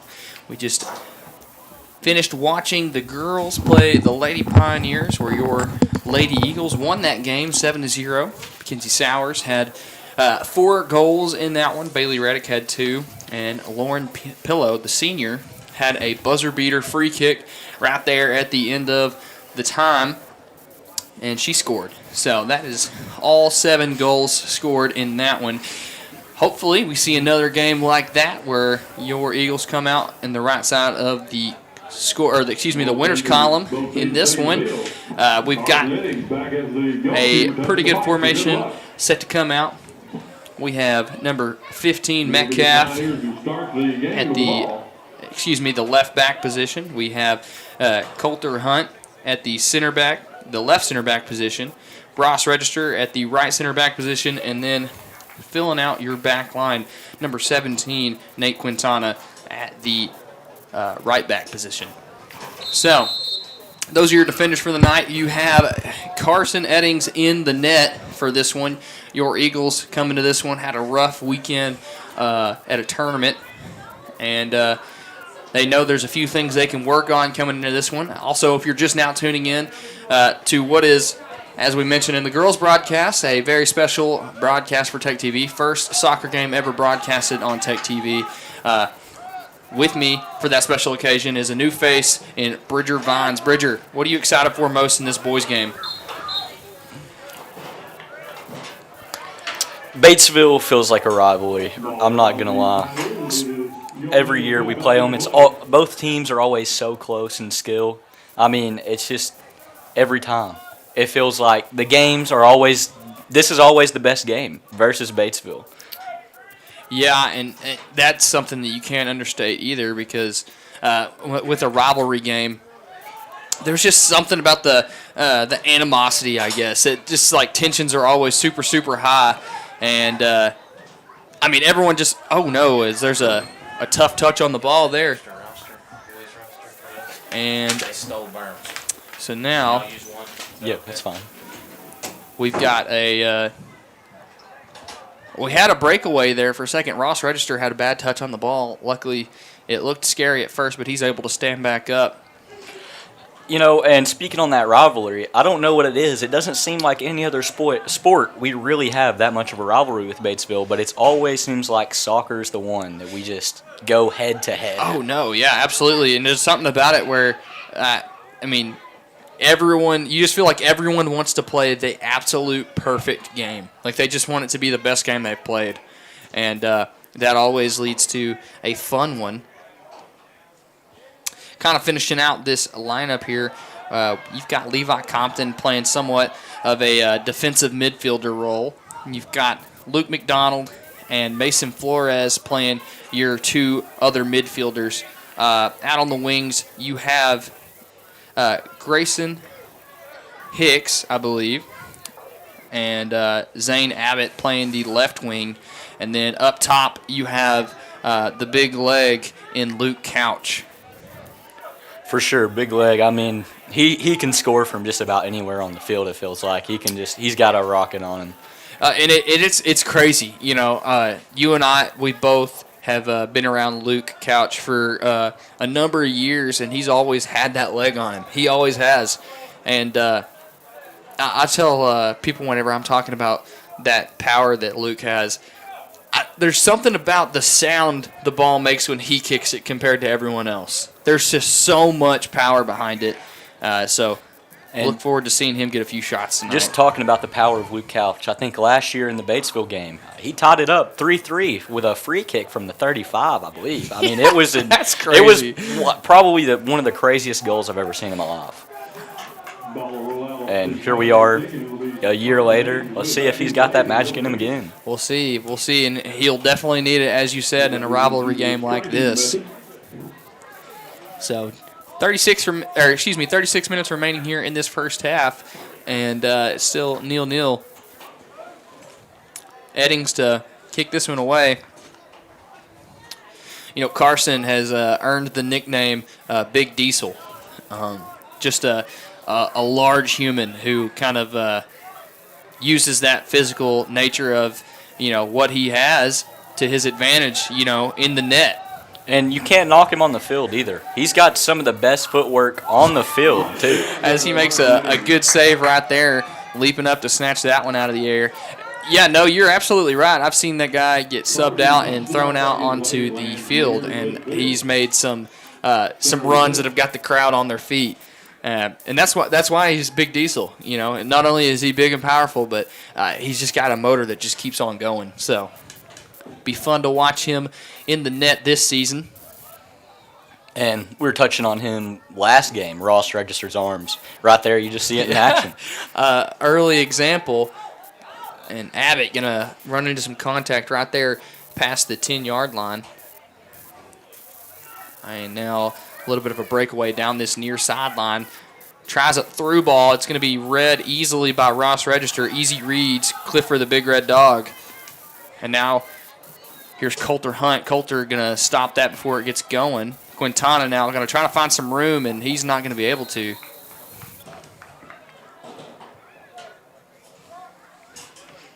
Got a Batesville. Whoa, I'm not sure what's going on here. Mark's pointing on the field. It looks like it's going to be a free kick, maybe. I think that contact we saw at the end there, he kind of lunged in to Quintana there unnecessarily.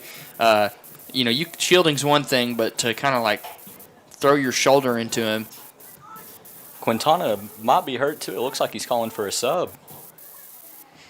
And now here's McDonald. McDonald going to try to play a through ball. There's not going to be anyone there. Grayson Hicks trying to run that one down. Is that? See the flag here? I'm not sure. That's a corner.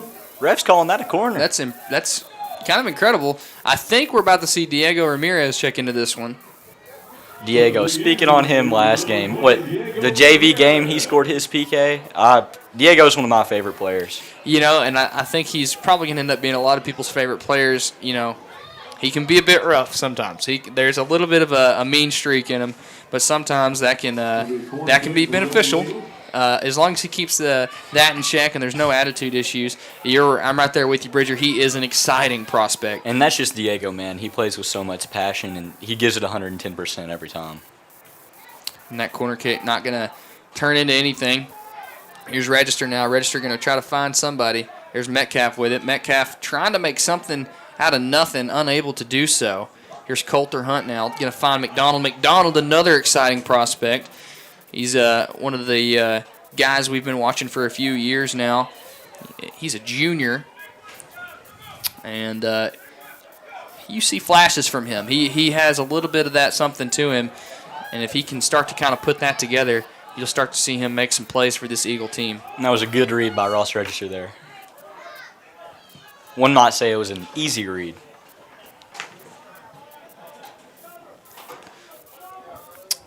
Go ahead, Bridger. What's an easy read? Easy read? I think my favorite easy read would be Curious George. That's a good pick. I think this is going to work, Bridger. I think it is. Here's Coulter. Coulter trying to make a play on the ball, and Register just going to kick this one over his head there. Almost like a bot. I'm about to say a dangerous play, but a good one nonetheless. And a good turn there by Couch. Couch just going to try to flick this one up, see if Flores can track it down. Not going to be able to get there in time. Good drive there by Flores. Flores coming in. This is his first year. He's a junior and already starting. I mean, he's showing promise. How about he really has, and he's one of those guys that has really shown that early leadership trait. He's shown that he's willing to be accountable, and he's willing to be the guy that coach can rely on to be there and kind of get the guys in line. Here we go. Oh no! He tries to go. He swings and he misses. I'm about to say he tries to go for the volley there, and it's just not there. Would have been a highlight play for sure. Just unable to make contact. He's gonna say that was a leave. He was just trying to leave it. Yeah, with a tied game, I don't know if I go for that. Maybe you get up 2 or 3, I might go for it. But right now, you want to focus on the basics. Make sure you're getting all your. Bridger said, "Let's stick to the fundamentals." I don't want to be like Allen Iverson, but practice. Practice. And that ball is going to be kicked up and out of bounds. So it will be Eagle ball.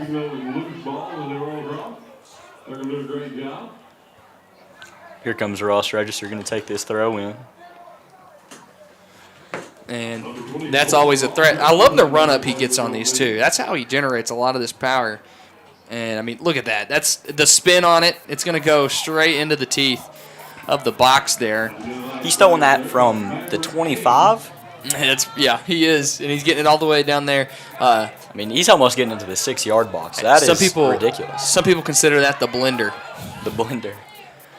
Put your ingredients in there. And making banana smoothies. I was about to say, put it in there and let it blend. We got a player down, and it's 11 for the Pioneers, and he's been flashy so far. I mean, he's been very good. I believe there was some contact there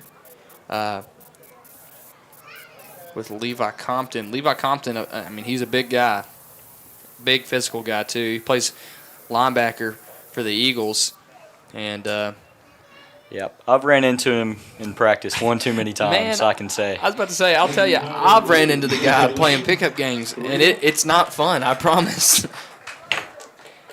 It's like hitting a brick wall. Not sure where they're going to start here. I don't know if. What are you thinking, Caden? I would imagine it's probably going to be a drop kick here. Maybe number 6, Evan Davidson, and number 21, I believe, Trenton Rose. I believe it'll probably.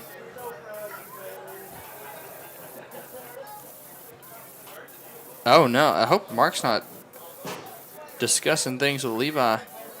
I believe if anything, you would imagine that's probably a warning. Which I don't know that was. I didn't see what happened. I'm not sure if that was a foul or an accident or what was going on there. What to say? I think it was just running into a physical guy.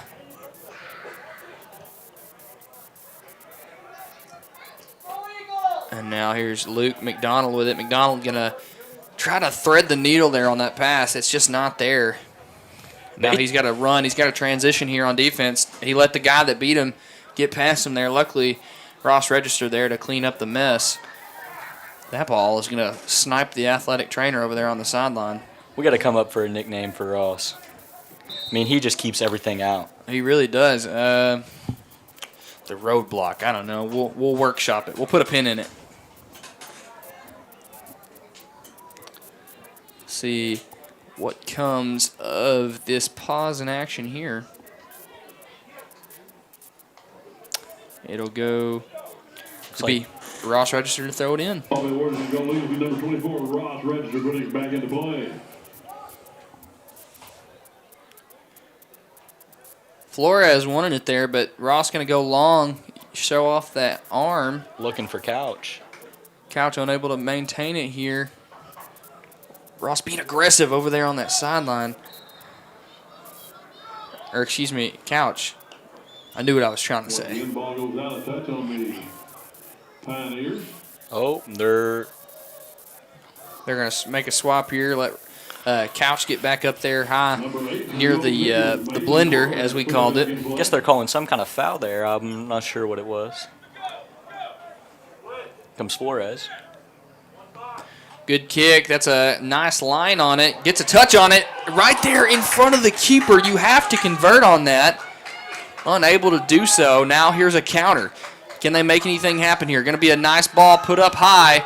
Here comes the keeper way outside of the box. Eddings trying to get back quickly. Good defense by Hunt there to track that ball down, slow things down, and let Eddings get. Oh, my goodness gracious. Nothing called there. Metcalf hops back up, right back to it. Metcalf, a tough player. Very tough. He's one of those, he gets knocked down a lot, but you don't ever see him hurt. Oh, and I tell you what, he is a tough guy, as we're saying, and he's a great defender. He really is. And speaking on that defense from Coulter Hunt, another one of those, I would say, prospects, one to watch out for. Yeah, no, you're absolutely right. Coulter Hunt also just coming off of a state tournament run. He just got done in Pine Bluff this past week. The Eagles made it to the Final Four for the first time since 2009, the basketball team had to go up against Pine Bluff, and Pine Bluff came away with that one, kind of opening up the lead a little bit there in the fourth quarter. Oh, and the Batesville player there trying to do something fancy, just trying to tap it past Eddings. That's not going to work with a keeper like him. And now here's Diego. Diego making a play. Going to put this one up to Couch. Couch trying to track it down. And he stays with it for about 5 yards, but just unable to do anything with it from there. Diego staying with it. What a smart play. Diego waits for the Batesville player to come get the ball just so he can kick it off of him. That's what we talk about Diego. When we're talking about the passion he plays with, he's playing to the whistle every single time, and he's doing everything he can to make sure the Eagles come out on top. He's just having fun, man. That's all he's doing. He's having fun out there. And that's why he's one of my favorite players on the field right now. I mean, he's always giving it his all. He comes up with little tricky, smart plays that always gets him ahead. And Quintana just came in to give Metcalf a second to kind of get checked out by the athletic trainer. He's hobbled a little bit. That's not a good sight, especially after we just talked about what kind of player he is. Here's Compton with it now. Compton going to try to switch fields here. So here's Ramirez. Ramirez swapping from right back to left back. Good to see that he has the versatility to do so. Now here's Hunt. Hunt trying to turn the corner there, unable to do so. And Hunt a center back. That's new. I like it. Yeah, no, you're absolutely right. It's interesting to see what he'll turn into, because he's another guy that you would consider versatile if he's going to work out at that center back role, especially since one of my favorite Coulter Hunt plays I've ever seen was last year against Paragould. I saw Coulter Hunt cross a ball from like the 20-yard line. He was just trying to cross the ball in, and it goes straight into the net. You know, I'm going to say my favorite Coulter Hunt play because it has to do with me. West Memphis. Left-footed cross from outside the 18 right to me for a volley. I'm going to say that's my favorite Coulter Hunt play, but you could say it's a little biased. I like that. You scored it, right? I did score it. Let's I did. go. That Awesome. was my only high school goal. There's a reason for it being your favorite Coulter Hunt play then. I like it. I like it a lot. We'll see. He might shoot this. I'm about to say, instead he's going to elect to just kind of put it up high and maybe a little too high. Might call that the commentator's curse. We just got done talking him up. I'll keep talking him up. He's a good player. There you go. That's the way. Coming in to be number 11. So, Bridge, I'm seeing something kind of interesting. These, to me, it's new. Maybe you've seen it before, but I've seen the Eagles do it, and now I've seen the Batesville players do it. They've got the sub vest on over here on the sideline, and when they come in, they swap with who they're coming in to sub with. Did they do that with you? They did not. It looks like it's probably going to be under the new head coach. Well, I call him Nando. Yeah, but say that's what I call him too. It's probably something he's implemented here. Yeah. I think who's that down on the sideline warming up? Is that? I believe Metcalf. Metcalf's coming Landon back. Metcalf getting ready to come back into this one. You can just see Batesville trying to switch fields here. Looking for an opening. Trying to show off the skills. And a ball put up, and Ramirez going to track it down. Unable to get it away, though. Just kind of puts a head on it. Now here's Coulter Hunt in pursuit. That ball's going to hit Ramirez. Here comes Hunt trying to clear it. And unable to get a foot on this one. They're just kind of letting him dance over there. That's what I was saying about number 11. He's got good skills. He went down earlier in the game, but he's back. It's awesome to see him back. He's got great footwork, from what I can tell at least. I'm going to agree with you, Bridger. Let's see what the throw-in's going to come of. Substitutions in for the Pioneers. We've got just over 20 minutes remaining in this one. Still no goals scored in this one.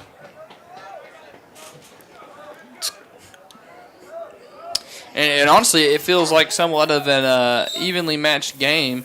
Maybe possession a tick towards GCT. I would say possession a tick towards GCT. I think we've definitely had more opportunity than the Pioneers, but it's definitely, as far as skill-wise and how deep the roster is, it's pretty evenly matched, and that's what to expect from Batesville. It's why I feel like this is probably the biggest rivalry in Greene County Tech soccer.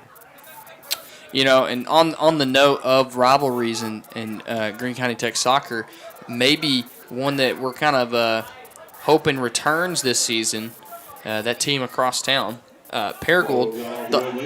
As much as I hate to say it, the last few seasons had become not so much as a rivalry, with some of those games being 7-0 at halftime.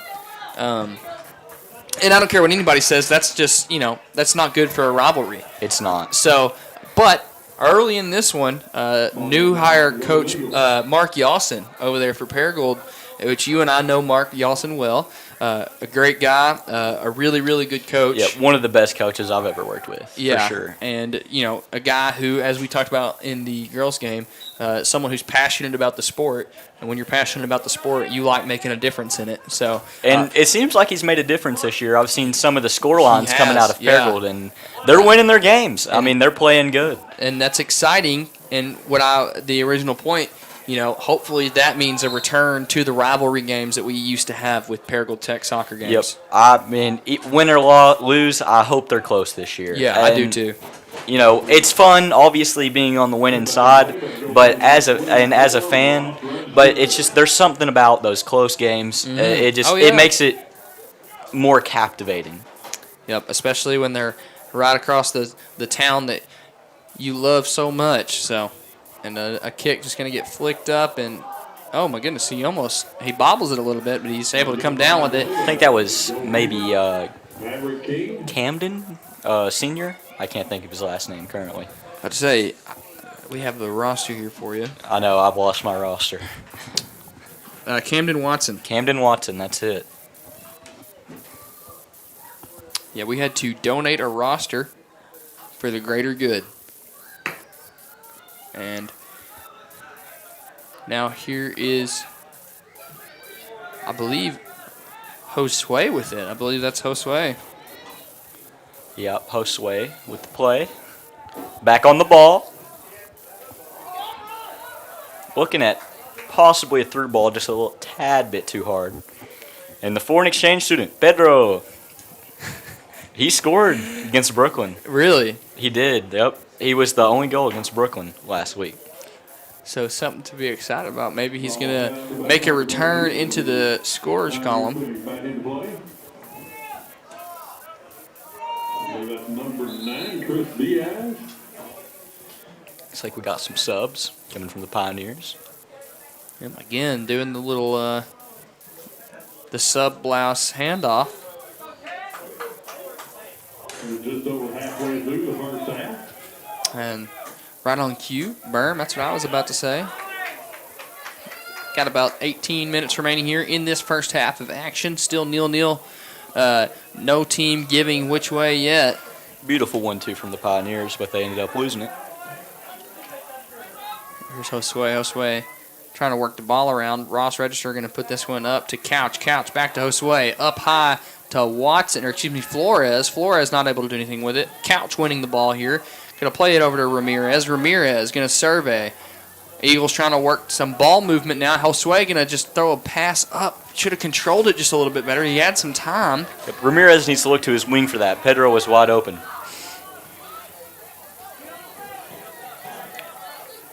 Oh, and a good little poke there from Quintana. Not going to turn anything, though. Watch out. He's getting ready to take that shot into the 18. Here it is. Shot up and won't go. Just passed. I'm not sure. I don't know if that was deflected or not. Let's see what the call is. Looks like it's a goal kick. It was not deflected. What to say? I think he got lucky there. Went over his head there. Going to be a couple of substitutions here in this one. McDonald, Abbott, and Hicks all coming into this one. Putting the ball back into play for Greene County Tech will be Carson Hayes down there. Big Diesel now to put this one in. Plays it short. That's something I like to see. When we're playing it short, it means we're confident. Confident in our ball control. Confident holding possession. That's always a dangerous play. Playing it right over the middle of the formation there. That's scary. And just as I was saying, What to say? we are confident in our possession. We lose possession right where we don't need to. Commentator's curse is a real thing, and I'm finding out. And now you're losing your other roster. The Wind trying to take it again. Good save there, right there by Eddings. Just to comment on that one.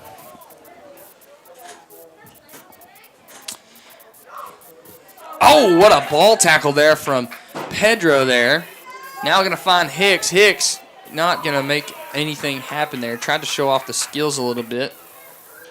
Not going to get past him. Looked like they were kind of bunched up over there. Needed to spread out just a little bit. Here comes cannons for arms. Yeah, and there it is. The spin on it's always so crazy, too. And that ball is going to spill out right into some dangerous territory. But, again, nothing comes of it. It just feels like that's the synopsis so far in this one. Just missed opportunities for the Eagles.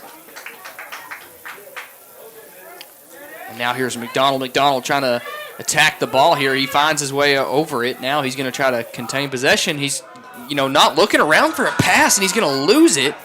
Uh-oh. And for a second there, I thought Josue was going to maybe have a talking to from Mark.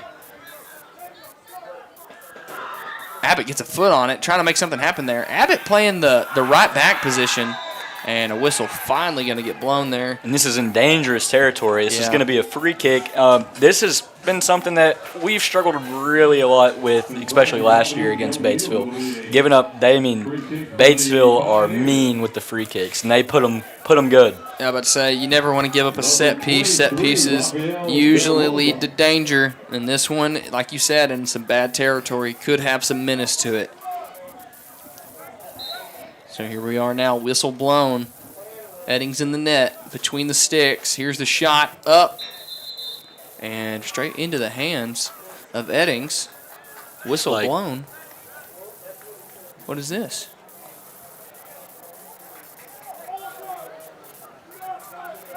I'm not sure. Some kind of infraction by somebody, but some kind of Pioneers infraction, but I'm not sure. Not too sure either. And nonetheless, no goal scored, and it will be an Eagle ball. Plenty of green to work with over here in this near side, and that looks like that's what they're going to go with. Hunt with the ball now. Look, yep, that's where they wanted. I have to say, could have played it over to Hicks. Hicks, not knowing where to go with the ball, just kicks it into the defender's feet. Now here's Hunt with it. Hunt going to survey, finds Hicks. Hicks has room to turn and go, doesn't want to, finally decides to. And, oh my goodness, what a beautiful slide there.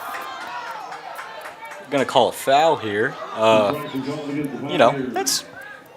Those are 50-50. That's very 50-50. Different refs will call it different ways. Yeah, I know. I thought it was ball first. Yeah, I'm not going to lie. I don't think I would have called that one. That was looking like a ball first to me. And Hunt going to put this one up, and it's looking dangerous. I'm about to say, again, going to spill out right into the box, and the Eagles just not in any sort of position to take advantage of that. But then again, here we go. Pioneers might think they're safe. They don't know about Ross Register, man. They thought they was going to get a throw in, but it's more like a corner. See what Green County can do with this one. Keep an eye on Luke Couch in situations like this. That guy, he knows how to fly, especially in this area of the field. Comes Register now, firing away. Oh, and that ball's going to get punched up. And it will go out the back of the box there. Another, it was Abbott, beautiful. Abbott with great. He's beaten every defender. It was exactly where that ball needed to be, too, by the way, Richard. That was a perfect throw-in. It's going to look like a foul on the Greene County Tech Golden Eagles. Maybe McDonald? I believe it was McDonald. I believe that's number 9, Diaz. Struck it back into play.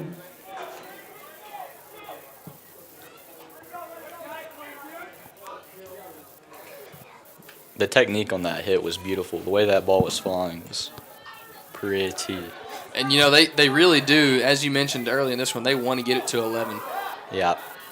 11 looks like he's got a lot of skill. Watson tried to make a touch on that ball and find a way up line, trying to work off of Pedro there. Pedro having the wherewithal to stay on top of it. Yep. Got a couple subs here. Flores coming on the field for Josue. Josue going to get a break here. Flores, a starter, going to come back into this one.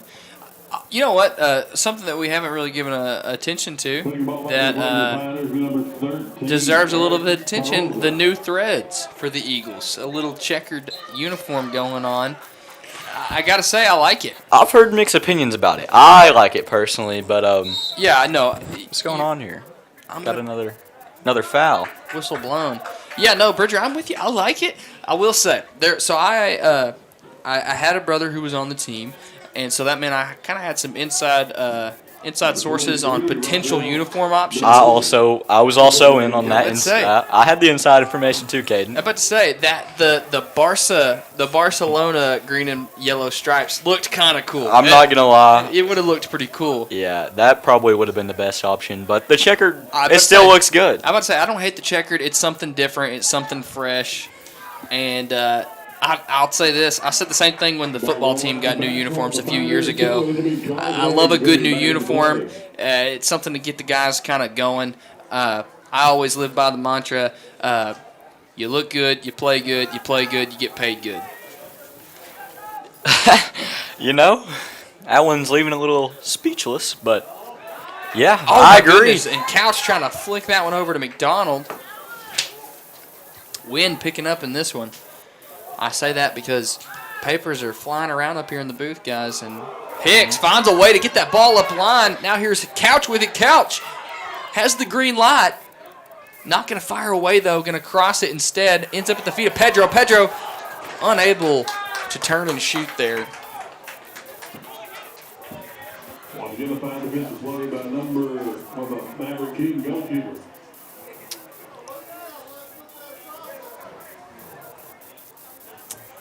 So, yeah.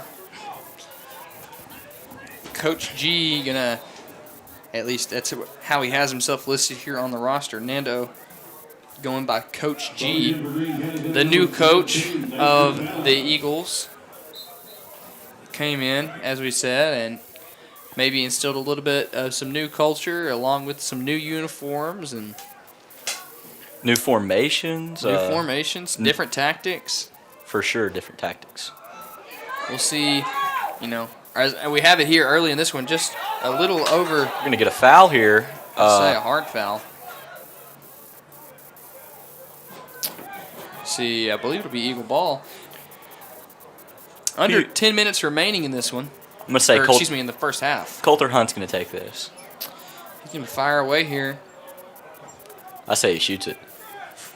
No, he's going to pass it. Wow. Looks like Flores gets a head on it.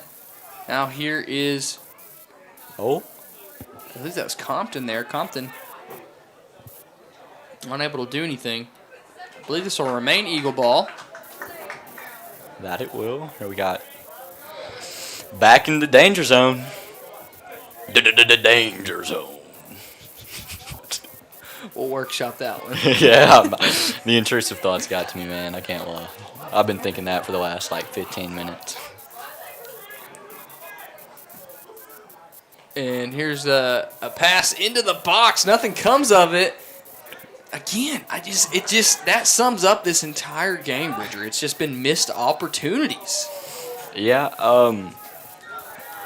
you know. Oh, wow. They've been maintaining possession pretty well, and when they have the ball on the ground, they can piece it together.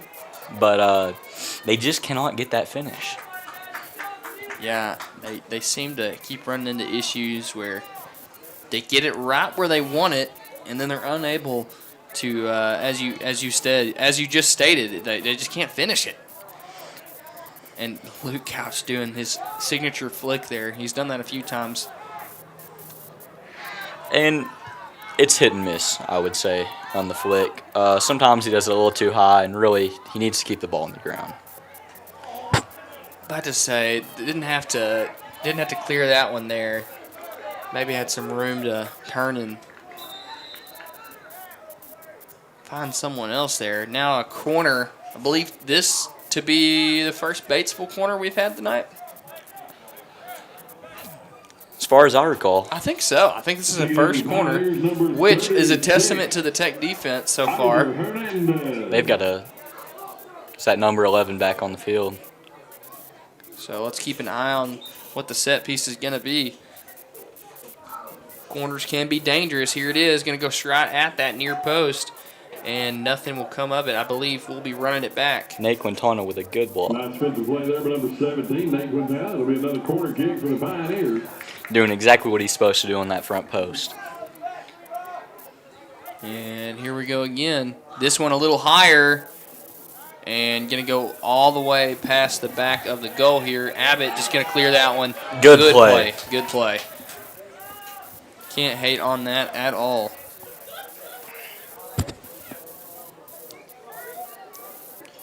And number 11. No. Oh, Batesville was the Pioneers were trying to get a little bit more room. You do what you can, man. You get anything they'll give. Oh, they're going to call him there. He lifted up his back foot. Probably going to be a little frustrated with himself there. Looks like it'll be Hicks to throw this one in. We've got about 5 minutes remaining here in this half. Going to go over to Flores. Flores, pressure coming. Going to pass it to Hunt now. Hunt going to try to get rid of it. He's going to just chip it past the defender. Flores can't turn and go with it. And now he loses the ball there. And Hunt going to come up with it. Now here's Compton. Compton trying to turn on the Jets here. Going to get hooked there. Literally hooked under his arm. Very good ball control, even though he's facing that hooking. And now here's Camden Watson with it now. Watson going to try to cut in, find McDonald. McDonald's going to put it down to Hicks. Hicks has plenty of room. Doesn't see the wide open Zane Abbott over here. Luckily, Hunt does. Zane Abbott, they're not going to call it there, but definitely a handball. Oh my goodness gracious! This Eagle team, several times within the last minute and a half has just kicked it into the defender. Yep, they need to settle down. Get back to what they've been doing. They're getting a little riled up. They need to settle down. The crowd's getting fired up. The energy's rising. People are starting to get a little testy. Need to go back to what they've been practicing. Still a 0-0 game. Play how you were coached to play. Get it done. As you said early in this one, Bridger, stick to the fundamentals. Number 7. Still 0-0 in this one. No goal scored. And honestly, we've not had a ton. Mark's stopping the call here. I'm not sure what he's waiting on. Looks like we'll just redo it. Okay. I've not seen a lot of opportunities, Bridger. You may disagree with me, but it also kind of feels like this game's kind of been lost in the in-between. It doesn't feel like either defense is giving much space. No, definitely not giving much space. I think what Tech has been good at, what's happening right now. They've been getting these throw-ins coming in from Ross, and feels like that's about been the extent of their attack. And here we have Graydon McCuller coming onto the field, showing up late. I believe he's been at something to do with FFA. But he still gets to the game. Let's say he still showed up. And another ball in a scary area. The ball is loose. I think that's going to be a corner. Definitely going to be a corner off the goalie there. Good to see Graydon McCuller here. I think he's a normal starter. Yeah, McCuller he'd been down here on this bench towards the right of us for a little while, Bridger, getting taped up. So that's good to know that he is ready to go at first notice. So we'll see how long until we see our first Graydon McCuller sighting. Should be a throw in. Yep, it will be. Ross Register going to be the one to throw it in. He's going to load up. Boys trying to make something happen here into the half. That ball's going to go over to Fender, but it will end up still in their hands. Compton has it. Compton ends up on the floor. Shot fired there by Abbott. Abbott just trying to get a shot on goal. And don't sleep on those shots from Abbott. I mean, he's liable to make them. I've seen him shoot that far out or longer and hit them top corners. A skilled player for sure. Abbott's been that way for a long time. Boys just trying to turn something into, trying to turn nothing into something here. And they're a good doing ball it. there. Oh my goodness gracious from Couch. Now here's Compton with it. Compton gonna find Flores. Flores gonna flick this one up. Backside to Abbott. Abbott with room. He's gonna get shoved in the back. That should be a PK. It's looking like it is. Who do you think's taking this PK? Gotta be Luke Couch. I think he's team captain. I'm about to say I think it's gotta be Couch as well. This is getting interesting. And it looks like it will be Couch. And that's with just a minute to go. A minute left in this one. This is a fatal mistake for Batesville. I mean, the morality of being down one going into the half, it really affects. So here it is, Bridger. The stage is set. This game is 0-0.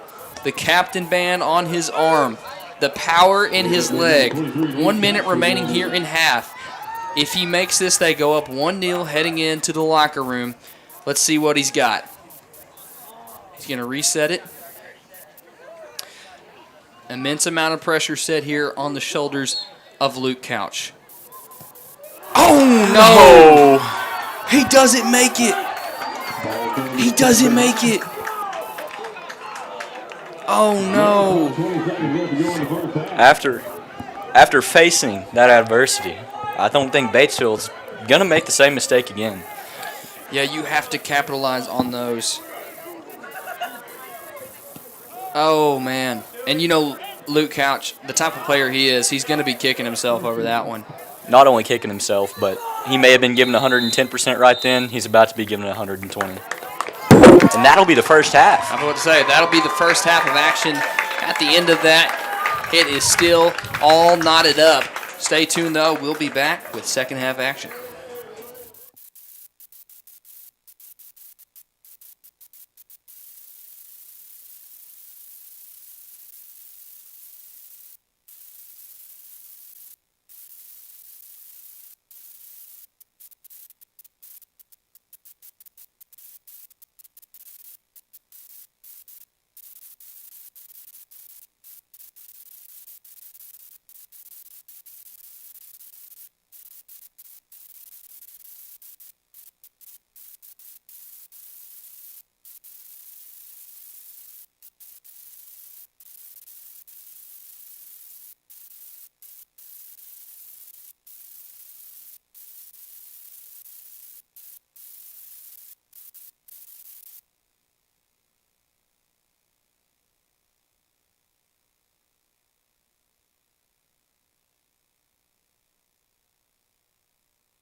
Ladies and gentlemen, thank you for tuning back in to the second half of action here. It is Caden Brown and Bridger Vines on the call here. Your Greene County Tech Golden Eagles still tied in this one. Everything all knotted up 0-0 against the Batesville Pioneers. Bridger, what is something you've noticed in the first half that's going to have to change if the Eagles want to change this scoreline? Yeah, they got to be able to finish. They're getting their chances as far as Ross Register. He's throwing it in. He's getting it into the box for them, but they just cannot capitalize on that. Batesville, I mean, they're doing what they're supposed to be doing. They got the same problem. They cannot finish. Yeah, and even to the testament of that, I think Batesville's having a tougher time even bringing things along. And I'm looking at the field right now. Get ready for this start. I think this is going to be interesting.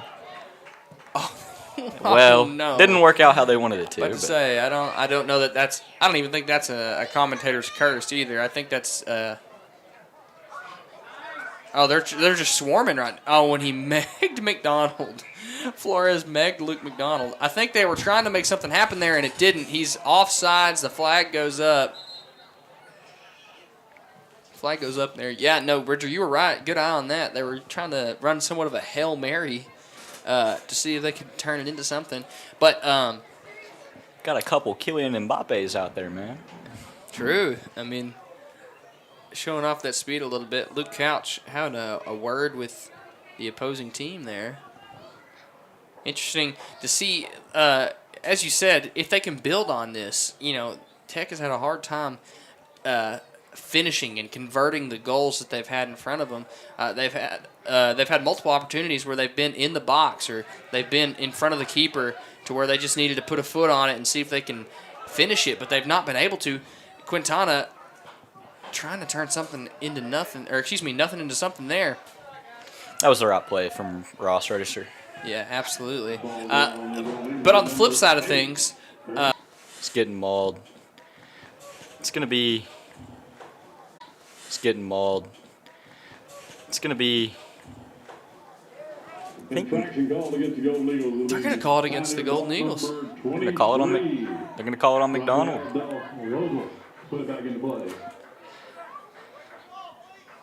Here's a Luke Couch kind of trying to fill in this lane right in front of him, see if that makes a difference.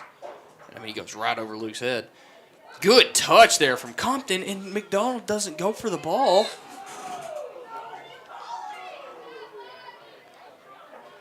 Uh-oh. Another call against the Eagles. And you can hear the fans start to disagree. They're starting to turn on the referees. Two bad calls in a row in their eyes. You know, it's a game, and you got to have referees to play it. Yeah, no, you're right. It can go either way. Whether you like the call or you hate the call, you got to have them to play the game. But to say, they know more about it than I do. Good play from Coulter. About to say, playing across is a little dangerous, but he knew he had room. Who's going to win that header? It looks like Batesville. Here's Register. Register would be better off to just get this one out. Oh, wow, he keeps it in. He gets it up line. Oh, my goodness. A little skill. Oh, and a good switch. Go. Start going. Start going. Hit that through ball. Oh, he can't do it. I was about to say, Watson should have started that run just a few seconds earlier. Waited a little too long. Now here's a little bit of menace. A trip there. No whistle, though. And right into the hands of Big Diesel. Carson Eddings there, ready for the moment. Golden Eagles get a lucky break. And now here's a good ball through to Compton. Compton to McDonald. Back to Compton. Compton. Flores has got to make that run. That might not be Flores. I'm not sure who that is. I'm pretty sure Flores is on this side. I believe that's Abbott. Abbott's over there. No one's making a run for McDonald. McDonald just going to have to dish this one down to Couch. Couch tries a little funky. He tries to flick it right there. And you see how much power is behind that. I was about to say, there was little to no run up on that shot, and it got to the keeper's arms. I mean, it's hitting the keeper in the chest. If he places it just a little better, that's Oh, a my goal. goodness. What a touch passed in by the Batesville player. Oh, and that'll be a call just about every time. Can't lead with the shoulder. Looks like we're going to see a card here. Oh, we are in the first card of the night. Yellow card issued to the Golden Eagles. Wow, they're gonna give Number 24. that's Ross Register. He's gonna get the card, but that will make way for Graydon McCullough to check into this one, getting his first play time of the night. Yeah, Ross not agreeing with that one. You see him down there shaking his head. I can sympathize with the official. I can see what he's calling. It definitely was a foul. Ross probably doesn't think he deserves a card, but that's up for the official to decide. It's not up for him. I'm about to say that's a good way to put it, Bridger. Only Ross knows his intent. Obviously, Ross didn't intentionally try to be physical or aggressive there, but sometimes intent doesn't matter with the action. So you have to foul the action, not the intent. And so Flores. Oh my goodness. Yeah, Flores just got shoved to the deck. And the problem with that is Mark was looking the complete opposite way because the flow of the game was going the opposite way. Yeah. I can very much see where he misses that call. Yeah, absolutely. I'm just more so just glad that Flores was able to pop back up after that. You did see him throw his hands up. He's like, come on.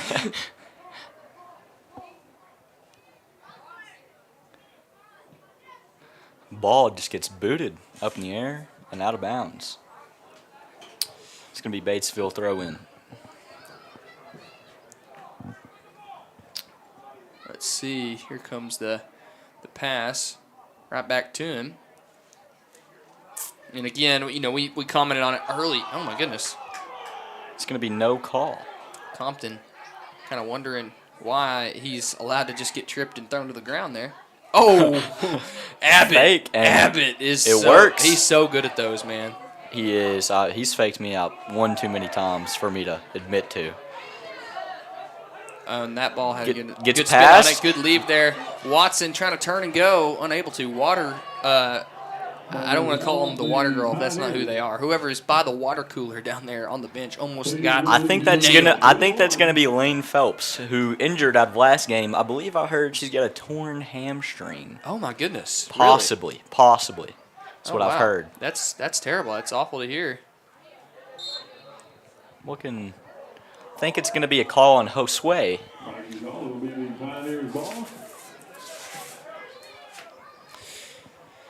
Yeah, and again, we're just kind of stuck in this. We're stuck in between 20s, it feels like. We're just kind of going back and forth between the 20-yard lines. This is how it's been for most of the game. Nobody can get into the 18 and finish, and it causes for a lot of possession battles.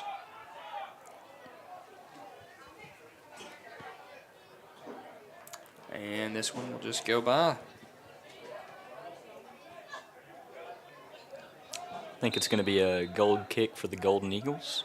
We're going to get some subs in too. Ross coming back on the field for, looks like Graydon. Graydon got a few minutes action. Ross has really got to watch it here. He's one of those players you do not want getting another yellow, turning it into a red, because he's the rock of the defense, I would say. And Compton going to try to break away now on that sideline. Ball's up, and it's going to not be anywhere near the reach of Couch there. Not going to get there in time.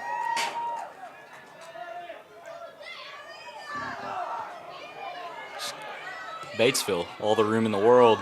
Good through ball. And wow, that was... Oh, the flag's going to go up. They're going to throw the flag up. Yeah, I knew it was going to be close, but I didn't know which way it was going to go. Those are always going to be so close. And it's always, whatever team you are getting it called on you, it's always so disappointing to have an opportunity like that. And here's the thing, that's why the Prim and everybody, the big leagues in soccer have VAR now. They have VARs. VAR. Yeah, it's just like, Okay, you get so mad if you think we missed this call. We'll let these guys call it now. Just go and review it, and it's automatically decided. And it's, you know. Oh my goodness, Flores! As much as you hate the human error in it, it can also go in your favor. Yeah, no, absolutely. So it's kind of just a toss up, and now it really is just a. There is some frustration that comes with it for sure. I remember watching the World Cup this past December, and the men's national team. I believe they were playing. I believe it was Iraq, right? I believe so. And was it Iraq or Iran? I think it was Iran. It was Iran. Pardon me. So they were playing Iran in the group stages, and the shot is gonna. It's coming from Couch. But say go way over. The missile he's got on him. Man. Absolutely. Yeah. But yeah, the men's national team was playing Iran, and the VAR was going to call it offsides on Team USA on one of the early runs they had in that first half, and they showed it, and it was like a thumb was offsides, and they called that offsides, and that's the frustration that comes along with the assistance of that. So, like you said, human error sometimes needed. Yep. Which, looking back on that, I thought it had to be the shoulders pass for it to be offsides. Oh, he gets completely. It's going to be a call. I'm going to say that has to be something. Yeah, he gets his legs cut out from under him. Yep. Mark stopping the clock. Looks like he's going to give some type of card. Yeah, he completely took his legs out from under the player. I'm going to say he's probably going to get a yellow for this one, but I could be wrong. You know, did he card him, or is it a warning? He hasn't carded him yet. He just carded him. There. I can't tell if that was a yellow or a red, to be honest, from here. Couldn't. Yellow card, okay. And fans are happy about that one. Interesting.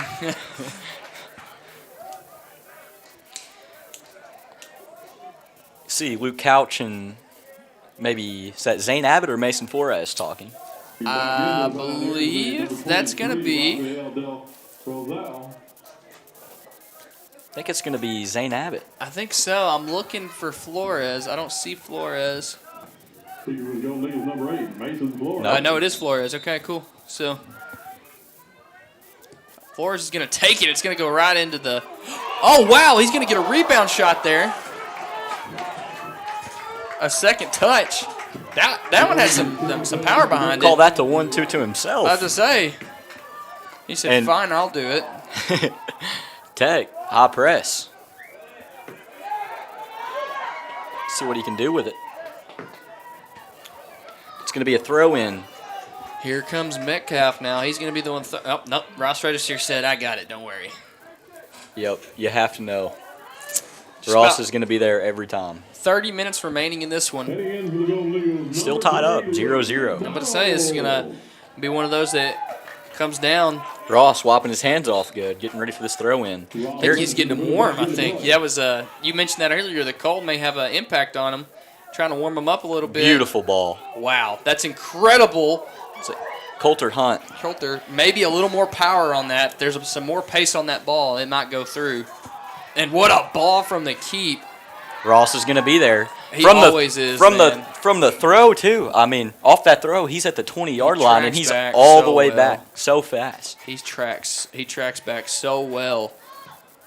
He is an underrated just hustle guy. I mean, he's Mr. Reliable. He really is. Oh, whoa. I'm whoa. playing on the ground. I don't know if it's going to be a play. Okay, he gets pushed in the back there. Somebody. A little bit of a flop, I think. That was. But it was smart. I don't think a card will come of it. Just more of the. I can't even. I thought he was calling the foul on Greene County Tech at first there, but that may have flipped it. It was pretty funny for Josue to get pushed, like, just a little nudge in the back, and he just sent it over the edge. I do believe the Batesville player was on the ground in front of him. That may have had a factor in it. Oh, wow. Couch! Luke Couch, always a threat somewhere that close to the. Oh, my goodness. Metcalf, or excuse me, that's Quintana. Quintana Couldn't put the brakes on. Quintana's a tough player, man. Yeah, he bounced right back off of him. And my goodness, Grayson Hicks going for. They tried to get a touch on the ball midair. It looked like he was going for a side volley. Yeah, I think he needs to get his head on that, not his foot. Or a chest or something. Yeah, I think his best play, it worked out for him. It I did. will say it did It work did. out. But his best play there is probably heading it out of bounds. Yeah, that was a risky play. Glad it didn't end up being detrimental. McDonald has it now. McDonald going to get shoved in the back. Nothing called there. Now here's Ross Register. Register going to survey, trying to find something. Had Abbott wide open down here. And they still have him open. I think they still see him. Yeah, they got to get it to For him. sure he sees him. Oh, my goodness. Well, we had another easy read, but it was from Batesville this I was about time. to say, that one right there. Horton, here's a who. Tech wins it. Yeah, there you go. There's some good movement right there. Good little pass through. Some Get it up to 1-2s. McDonald. McDonald can't get there in time. Good contact. Yeah, We'll send and him flying to the ground. it's a clean play. I mean, he's all going for ball. Yeah. That was a mutual. What do they call those? That's a mutual contact right there. Quintana gets to it. Both players knew what they were getting into. Looks like Register will be the first one to it. He will be receiving pressure. Oh, wow. Smart play by him to let it go out.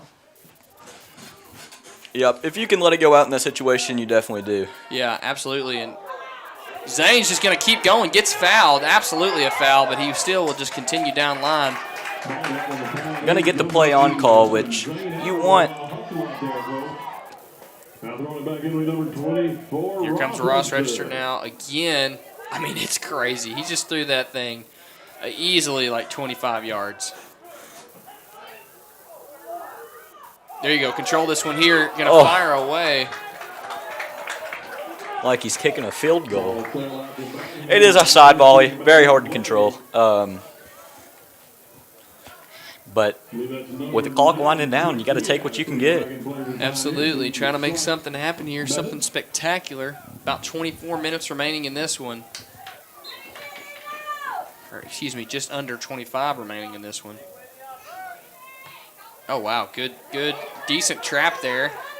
Probably would have liked it to be a little softer, but good technique at least. Very good trap.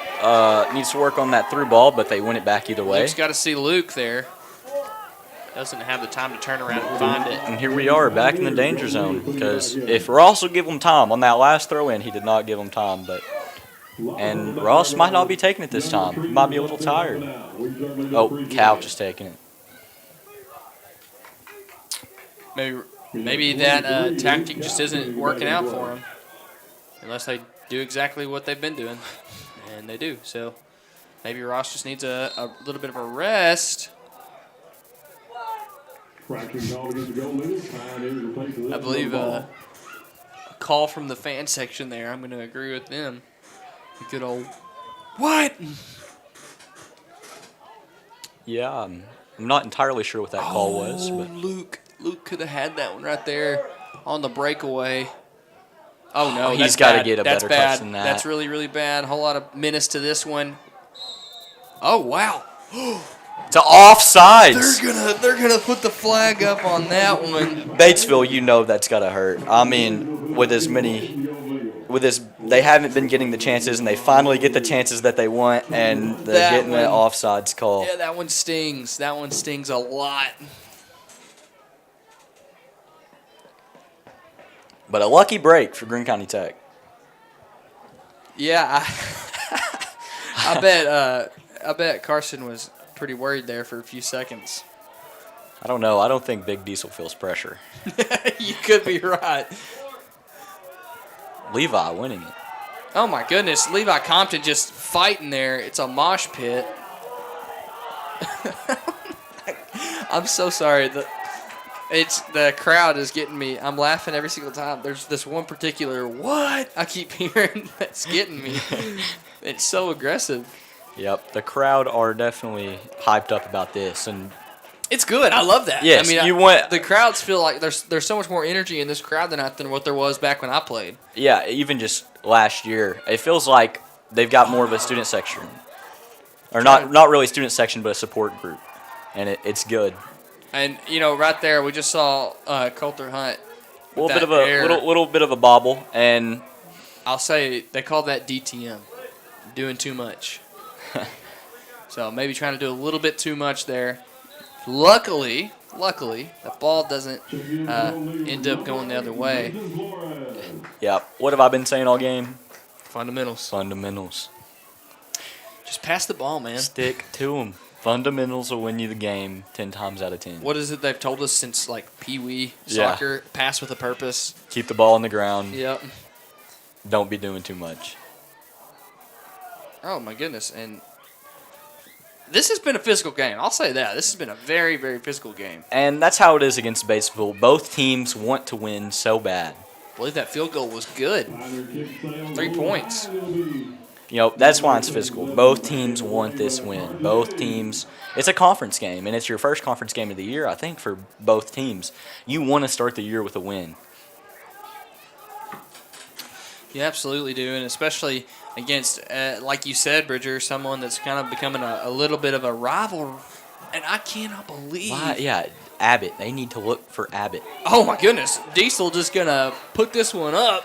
Diesel does what he wants. The Diesel does as he pleases. Might get a call on Levi there. He is sticking his arm out a little bit. I'm about to say, watch it. Watch that full extension. Oh, no, shot fired. Saved! Oh, my goodness. Oh, my gosh, what a save there by Carson Eddings. Big Diesel there. Yeah, you don't get past the big Diesel much.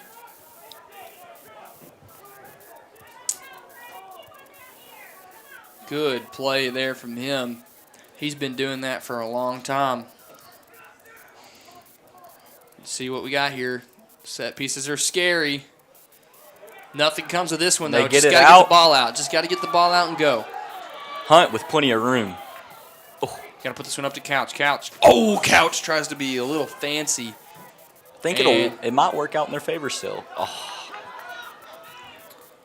And that ball going to go straight past any forward and into the hands of Carson. Carson just going to roll this one to Hunt. Pressure coming, high press. Got to get rid of that ball. That ball is, I was about to say, that was almost a medicine ball. Here we go now. Got to get the ball up, moving it forward at their own pace. Can you cut that off? Mason Flores can't. Yep, Tech is... good play there from Metcalf. Just kick it out. Reset. One thing Tech's missing a lot right now, they need to be looking at this right wing. Zane Abbott has been open quite a few times and they're not seeing him. Yeah, they've kind of gone away from him. And you saw him, though. I mean, one of the last possessions we've seen him get, he kind of got fouled and he went on down the line a little bit. There he is right there putting a good touch on the ball. Can't keep it. Flores has missed the last few touches there. Oh, my goodness gracious. And the Batesville player going to try to play that one off a little bit, like he hurt a little bit more than he actually did. I would say not gonna pay off for him. It will stay. It will stay with the Eagles. You see Carson kind of trying to ag his guys on, hype them up a little bit. Come on, guys, get a late push here. We're under 20 minutes remaining in this one. 0-0. No goals scored. It has been just a lock. No one wanting to go one way or the other. And as soon as one starts to kind of develop momentum in that direction, they seem to lose it. Yep. And number 7, right there, that would classify as DTM, doing too much. Yep, they're gonna have to settle down here. Yeah, we're gonna need some. Come on, Luke. We're gonna need some communication. You know, Ross and Metcalf were right there on that ball together, and only one of them needed to be there. Like, we need some communication there. Yeah, DTM, man. Yeah, DTM. Doing too much. And McDonald got to be careful there. As I said, Luke is a good player. He's a really, really good up-and-coming player. He can be a little bit feisty sometimes. Maybe needs to keep an eye on that. I kind of see Mark kind of eyeing him there. Yeah. After that that contact that led to the kick. Yep. So that's never a good thing. That means he's making a mental note of that. Good Yep. through ball. Turn and They're gonna- find Abbott. Abbott's got to be there. Abbott's not even running. That was Abbott. Oh, Coulter's got to get a little better touch than that. I mean, it could work out in his favor, Here but it goes now. Hunt's trying to stay in front of him. They're going to pass it away now. Dip it back down. They can pass it back out to could see 7. a shot here. There it is. Shot fired away. It's going to be way, way, way outside the post. Touching on Carson, agging on his teammates, he really is such a team leader, and yeah. it's the voice from the net. I mean, even when I played with him, it was like he always knew where something was wrong, and he told you where it was wrong and why it was wrong and how to fix it. Yeah. I mean, I played with one of what some would consider one of the greatest goalies that Tech has ever had, Alexander Laffoon. Playing with a guy like him, he would tell you, "Oh That's my gonna goodness, that's got to be something. That can't be that's not clean at all." They're gonna stop the clock, and he might be hitting an early shower. I mean, that was full on. It's a yellow. They're gonna give him a yellow. That's crazy. From behind. and I didn't even see a lick of There was touching the ball, bro. That was all Couch's legs. That's almost a red every single time. If we think back to last year's first Batesville game, Couch tore his ACL in that game on a foul similar to that. Yeah, that's a dangerous play. That doesn't have a place in this game. It doesn't. Who's taking that free kick over there? I cannot tell. Yeah, I'm having a hard time seeing from here as well. I wish I could tell you. Could be Metcalf. Is that Metcalf taking it or No, I think Metcalf's on the bench. Yeah, Metcalf's right there on the bench. Okay. Is that the exchange student, Pedro? Oh goodness! Levi Compton! Goal! Levi Compton! In the twilight of the game, 16 minutes remaining. Carson came out to celebrate. Batesville trying to go quick, and they're firing. He gets back and he saves it. Oh my goodness.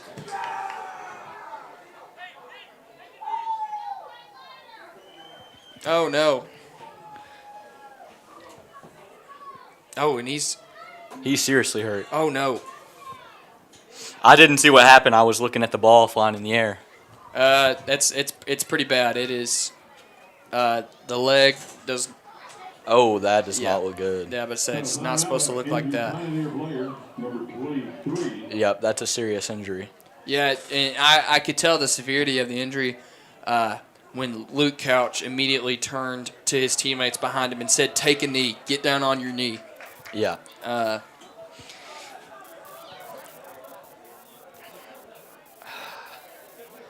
Well, I said we said something about the leg. I take that back. I never want to assume anything. I never want to suggest that it's an injury when it's not. I don't know what it is. I don't know the exacts of it. He's able to stand up. Obviously, very very weakly. He is going to need a little bit of help.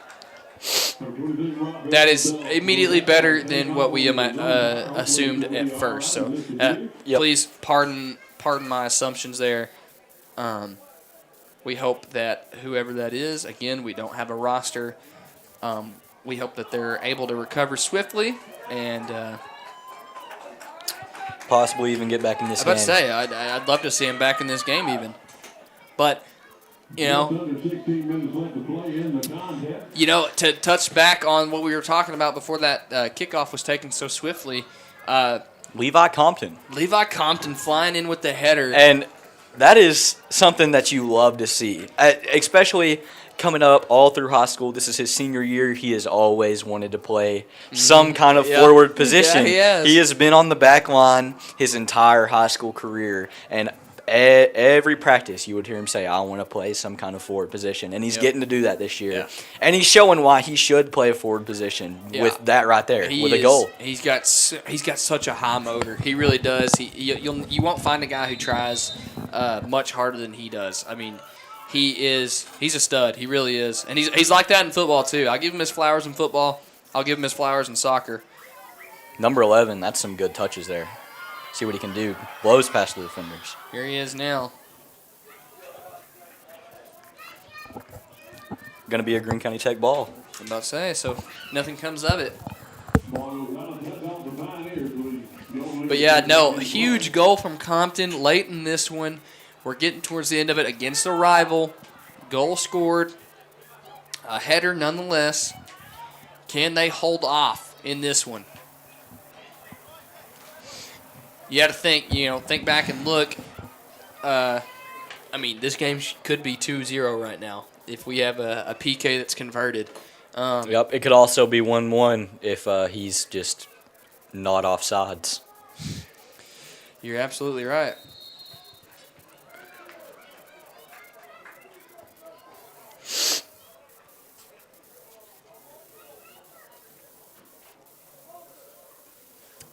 And that throw-in while ago from Greene County Tech, I could see his idea. He just didn't have enough power. He almost got it past him, but that's kind of what's led to this. Hold on. Oh, Carson's he's gonna bring it in. He is. Yep. But that bad throw-in's what's kind of led to that, I guess, sequence from Batesville where they had a few good opportunities there in a row, and can't let stuff like that happen, man. Getting a call somewhere. I'm not sure which way this is going. It's going to be going for Greene County Tech. Call on the Batesville Pioneers. And I have to say, this is probably where a lot of calls are going to come in late in the game because everybody's passionate.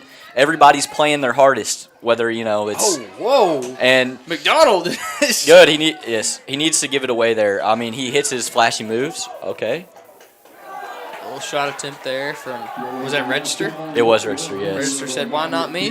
Yeah. Yeah, no, McDonald showing off the skills a little bit there. He's got the skills. Sometimes he just does them a little too long, Soccer is a game about passing, and he needed to give it away there. And he did. He did what he was supposed to. Yeah, good play. The right play. Good touch there from Josue, yeah. That was Josue earlier that had the kick that led to that. I couldn't tell from here. Yeah, that's all right. It's Josue with the assist. mystery player. Yep. Yeah, play that through right there. Yep. He needs to play that on the ground. Yeah, go. It works out, though. Flores just kind of doesn't have much room to make it turn into anything. Pioneers keep it in. Yeah, Flores. Oh, my goodness. Made him look silly. Started dancing, and he doesn't even know how. This could be dangerous. Compton goes for the volley. Yeah.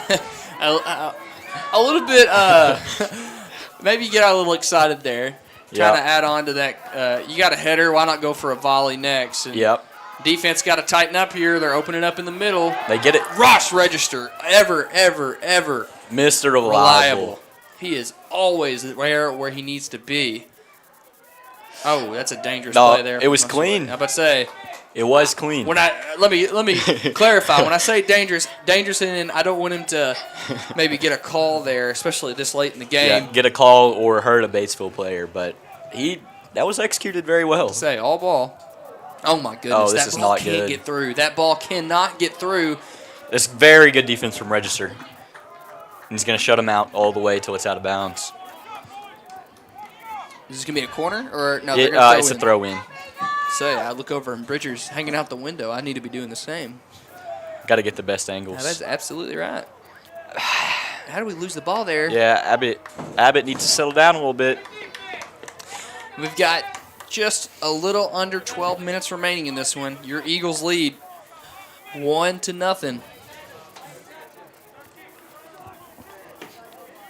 Here's the throw in. Golden Eagles are keeping it out of the box, but here it comes. Close. Number 11's going to get over there in time. Going to be Pioneer ball.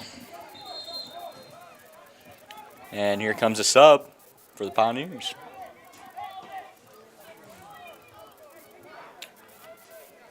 Substitution for the Pioneers. Entering with number 1, I believe, Camden Vine. To say. Now here's the throw-in touch made by Compton, I believe. I believe that's Camden Camden Watson. Yep.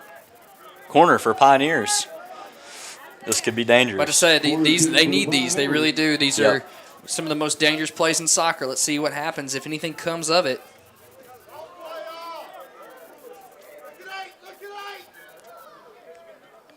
Yep. Nobody's on 8. Carson Eddings pointing it out, and Coulter Hunt's getting on him. Well.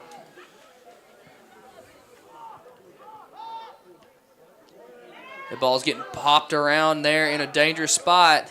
It's going to get played back towards the middle and cleared away by Josue.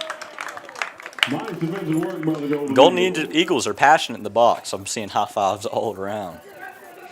Yeah, I mean, you got to look at this. This is one of the last few stands you're going to make in this one. Yep. 10 minutes to go. You want to make sure you play your best game right now in one of the most dangerous spots on the field, and that ball is going to go right over the heads of the Pioneers. It should be Eagles ball. It's going to be a Golden Eagles ball. See who throws this in. Looks like Grayson Hicks. Couch will check back into this one. Going to give Watson a little bit of a rest. Looks like he's... Yeah, about to say, Watson does seem to be hobbling a little bit. Oh, Yeah. yep, and he's going to come up gingerly on that one. Hopefully, that's nothing too serious. This is dangerous territory for the Golden Eagles. They are really not in a good place here. They're getting it out. There we go. Say, yeah, and it's a smart Yeah. play by McDonald. Yeah. McDonald just trying to get it out. Just please, just clear it. Get it out. And Yeah, there you go. Yep, you can... Oh, my goodness. Couldn't get away. Flores. Oh, no. Carson And- Eddings is I was there. about to say, Big Diesel to save the day. He does that quite a bit. Good throw there from him, too. Flores Yeah, telling but- him to get up, Oh, and my that's going to goodness, be a call. That's not clean. That is not. Hey, Oh, Flores. and here comes Mark. That's probably going to... He's He- breaking it up. He can't be the one that gets called there. I mean, especially after. Yep. He's breaking it. Mark was just breaking it up. They were exchanging some words there for sure, but I mean- Mark was trying to cut that off before it even starts. I don't blame Flores in that situation, though. Flores has Yeah. been tossed around all night. Yep. And, I mean, it might be by the same person because that one right there felt personal. He got up, pointed at him, and let him have a few words. No, here's Register. Register going to play it over to Josue. Good play. Popped up Yep. to Flores. Flores couldn't get a foot on it. Now Josue going to play it down. Quintana, good by Quintana to pass off and then bail back to his position. That ball going to be sent out of bounds. Should be a goal kick. Yep. So we've got just under 8 minutes remaining. Your Eagles are on top in this one. A header scored by Levi Compton with about 15 minutes remaining. That is how we got to where we are right now. And it's been a close game. I mean, all game long. It's been played between the 20s. Nobody could get a finish, but the possession has been good by both teams.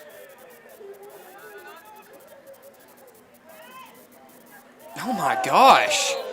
Whoa. That is just crazy to me.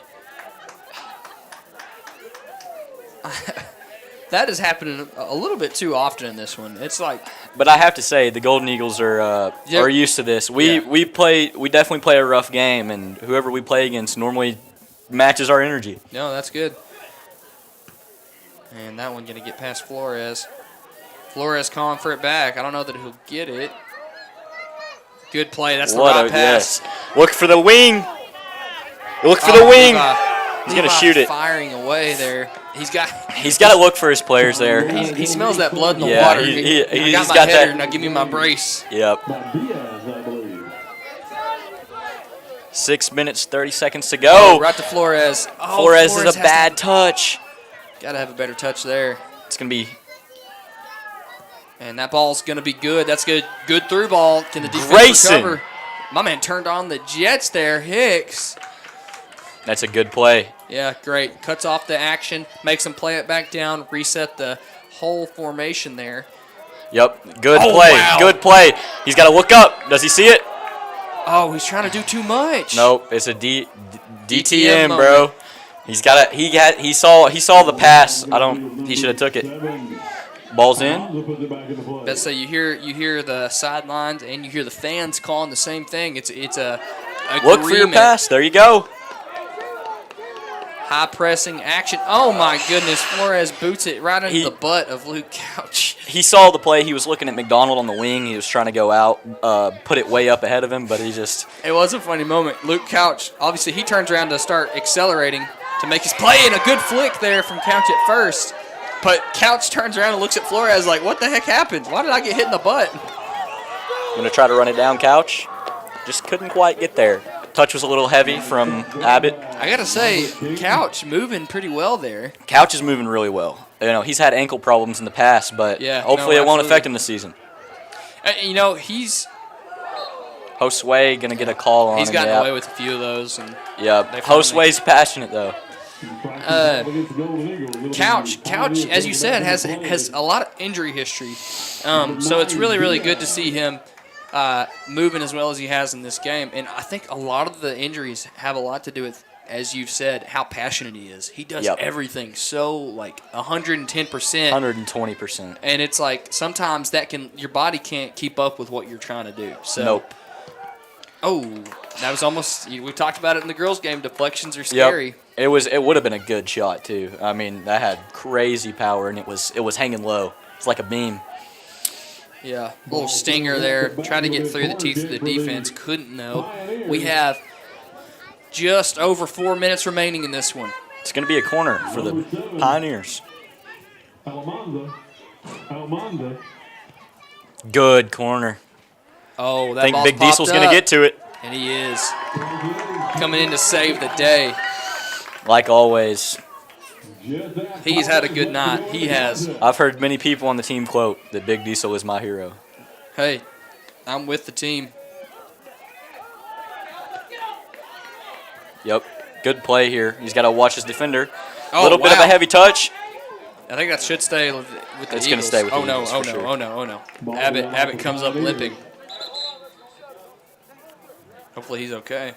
Got some subs. He just got subbed off as well. That's probably for the best. I'm going to call it good timing. Yes, I'm going to say the same. Metcalf's got the bun. Maybe needs a haircut. Yeah, I hate to say it, Metcalf. I don't know about that one, man. I love you, buddy, but maybe we'll put a pin in that one. We're getting kind of like the danger zone. Yeah, my bad. The interest thoughts 1 minute. We'll see if it turns out to give him any kind of a special luck. Luke Couch keeps going to that flick. Oh, wow. Now he has it. This is going to be a shot. Almost. I could see it in his eyes. I'm about to say, no, I promise you 100%, Bridger, that was a shot. He just took too heavy of a touch. There's a shot.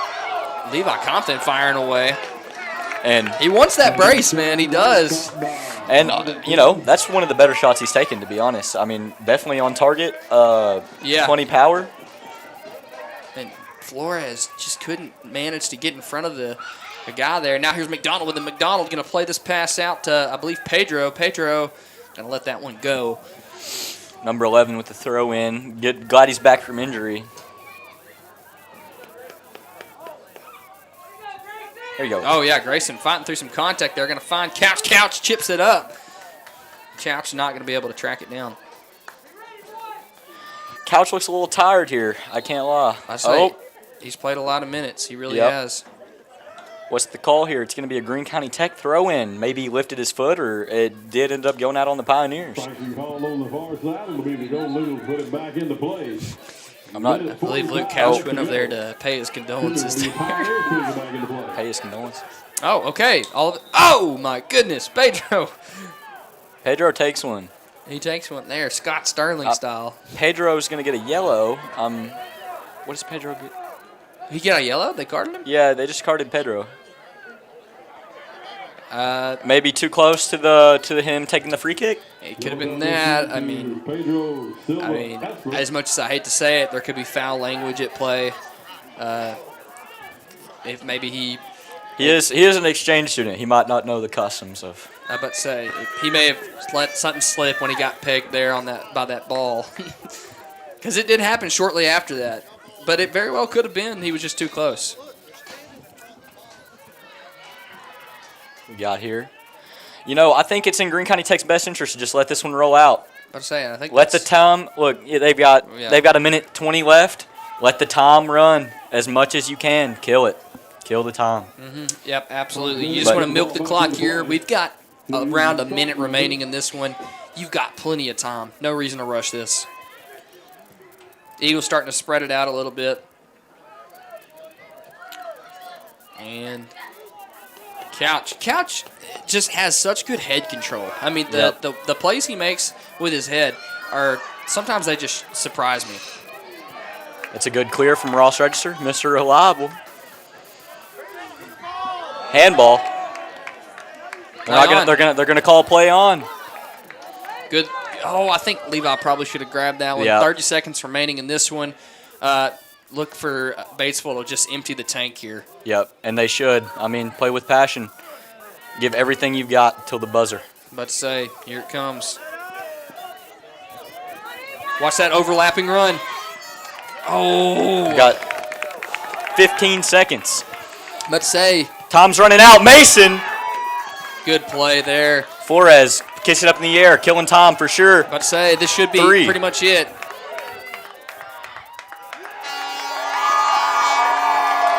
That's going to be it. Yeah, and that'll put the seal on this one. Oh my goodness, the baseball player's upset. Punching the turf out there. They can't believe it. But rightfully celebration on this side. The Golden Eagles come out on top in this one. It was a sweep. Your Lady Eagles won and your Golden Eagles won. They finished this one with a 1-0 victory. A header scored with 15 minutes remaining by Levi Compton is what sealed this one. Ross Register, the first one to get across over there and start that handshake line. Thank you so much, everybody, for tuning in and watching tonight. We hope you enjoyed it, and we hope you guys tune in for the rest of the season for this this awesome new opportunity that Tech TV is bringing to you, broadcasting these soccer games. Bridger, thank you so much. Thank you, man. It's an honor to be a part of it. I was about to say, I think it was a good time. I think we did pretty well. And I look forward to doing the rest of the season. So thank you guys so much. For everybody here at Tech TV, Bridger Vines, I'm Caden Brown.